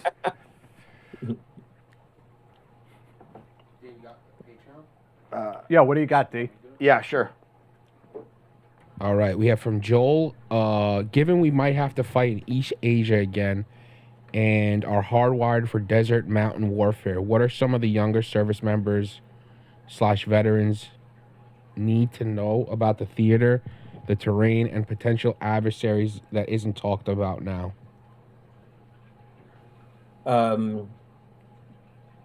What is he actually asking? What's the terrain like back then and what it is now? I guess what he's asking is like because we're not ready exactly. Like if we had to go back into Southeast Asia militarily. Yeah. What do you think should some maybe some lessons lost might be because we've been focused on like more desert warfare?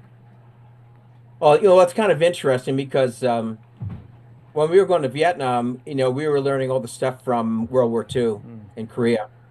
And I think a lot of the guys that were training up for desert warfare before the war actually broke out, they were learning a lot of Vietnam stuff. Mm-hmm. So if there's another war that breaks out, I think in between, I think we got enough knowledge now. They should have enough knowledge just from Africa, you know, during World War II. Mm-hmm. But I think if we get into another war right now, we're going to be in trouble because our country's really weak with this woke garbage and stuff. It's just insane. It's crazy what's going on now. So they would definitely be in trouble.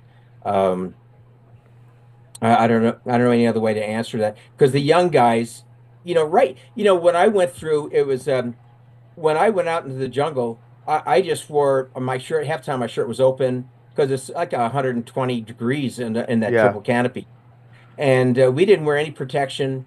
I wore a cravat on my hair to hide my red hair. You can darken your face if you want, but you know it's just going to melt. It's just going to sweat off. But you know, today I don't know how the guys do it today, going around that sandbox with all this gear on them and stuff in that temperature. I don't know how they do it. So it's a totally anything different. else for Jim? Yeah. Let's see here. I just lost it. Okay. Actually, just one from Corbin. Thanks, Manny. Thanks, buddy. He said, hit the like and subscribe. I have a couple. You have a couple? Okay. Yeah. From M. Corbin, will the public ever know the names of all the POWs, MIAs from the Vietnam conflict that supposedly never existed? Yes, you can find those names now. They got the names of all the people that are missing in Laos, Cambodia. Yeah. We couldn't talk about it for I think it was 20 or 30 years, and then Johnny Plaster came out with his book, you know, Commandos or whatever it was, and Johnny and I we were at CCC together. But yeah, now you can. It's all been opened up now, and if you research it, you'll find the names of all the people that are missing. Yeah. One more from Jimbo. Did you ever use or work with conventional Army dust-off? Regular Army dust-off? In Vietnam, I did, yeah. Regular Army, the choppers would come in. We had guys wounded when I was out there on Frank Miller. You know Frank Miller, the Medal of Honor recipient? Mm-hmm. Yeah, him and I served together at A502. And if you read his book, Reflections of a Warrior, I think it was, he's talking about a guy named Carlson that was killed, and that happened right outside my camp, my outpost. And so we brought him in, and we got him on a dust off, but he didn't make it. He passed away. Kind of a sad story.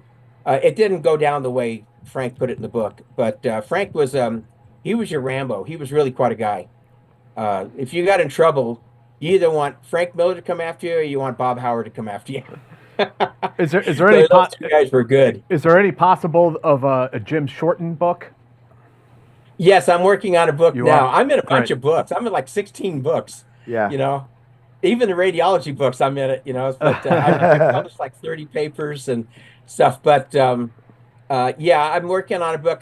There's about 5. I want to do a couple of children's books.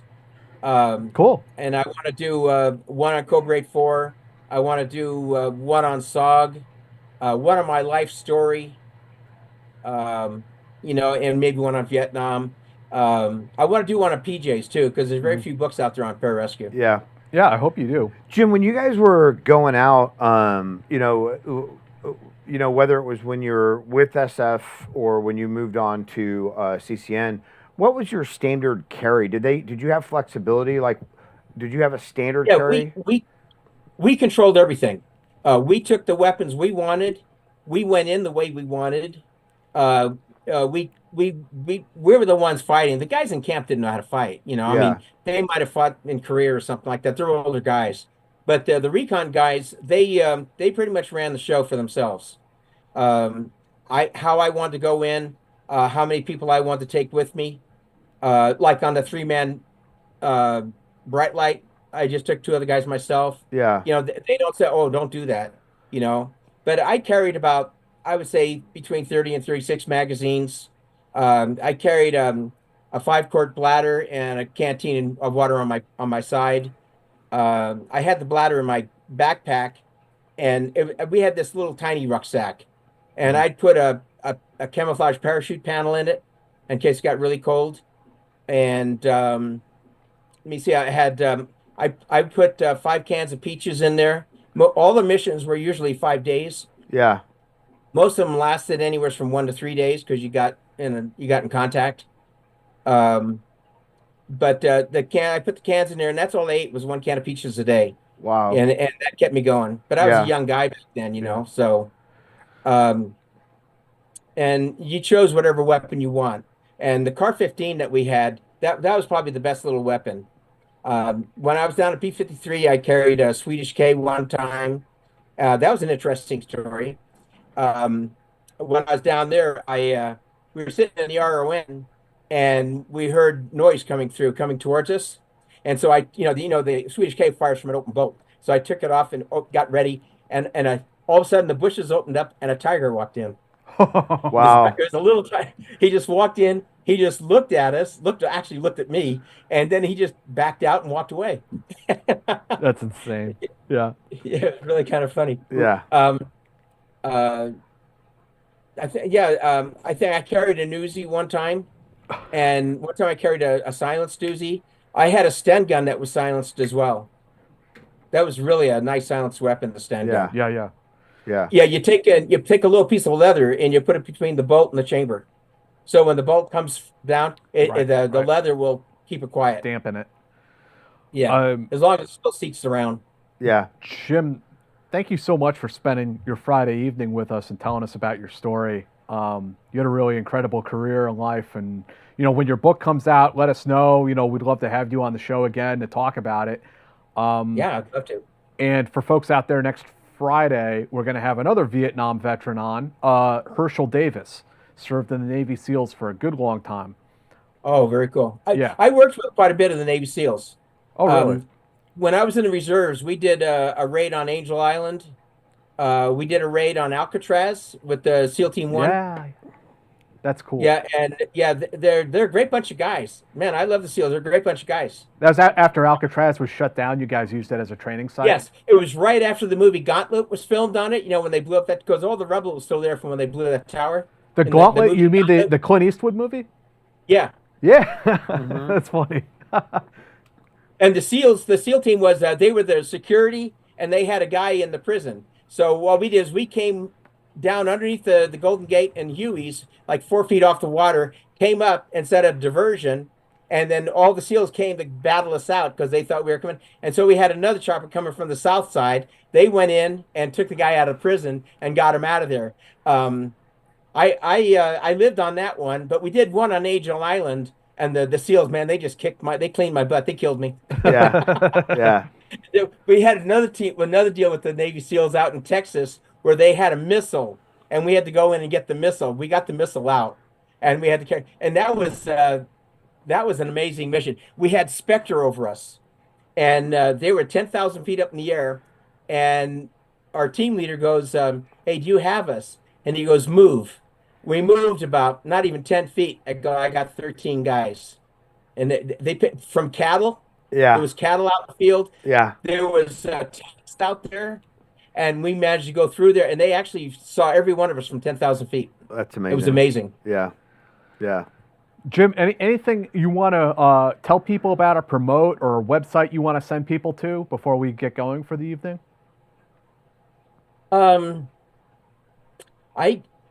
wish I could think of if you want to check out a cool with the Navy swimmer, Coast Guard swimmer, he's really a great guy, and it's called Rescue Rescue. It's Rescue. It's rest with a Q at the end. And if you look at him, that would help him out quite a bit. Cool. He's over in Saudi Arabia. Okay. And one of my PJ brothers was over there and told him about me, and he had me on the show. So, but they're both over there. The other guy's working as what do you call those guys that are civilians? Got out of pararescue, and he's working rescue over there contractor. And you mentioned the pararescue reunions, but you're also involved with the Special Operations Association? Yeah. In fact, they just contacted me the other day. They wanted me to, they have a scholarship foundation, and they were looking for people to read the essays that people write in to try and get their scholarship. And so I said, yeah, I'll be more than happy to help you with that. And the next thing I know, they had me fill out the paperwork to be the guy in charge, the chairperson. So there you go. Yeah.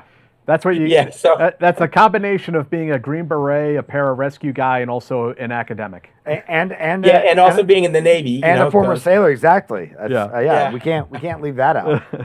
Absolutely. Well, Jim, thank you again for doing this interview. Really appreciate it, and I hope to talk to you again when you start ready to publish some of these books about your life, or about PJs or MACV-SOG or whatever it is you or get the kids' into. books.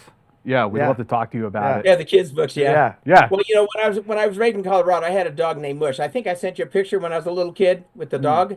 I think that was did. Mush. Yeah. So what I want to do is write the true stories with Mush and I when we went out in the woods. I remember we came across bears. We had a deer come after us.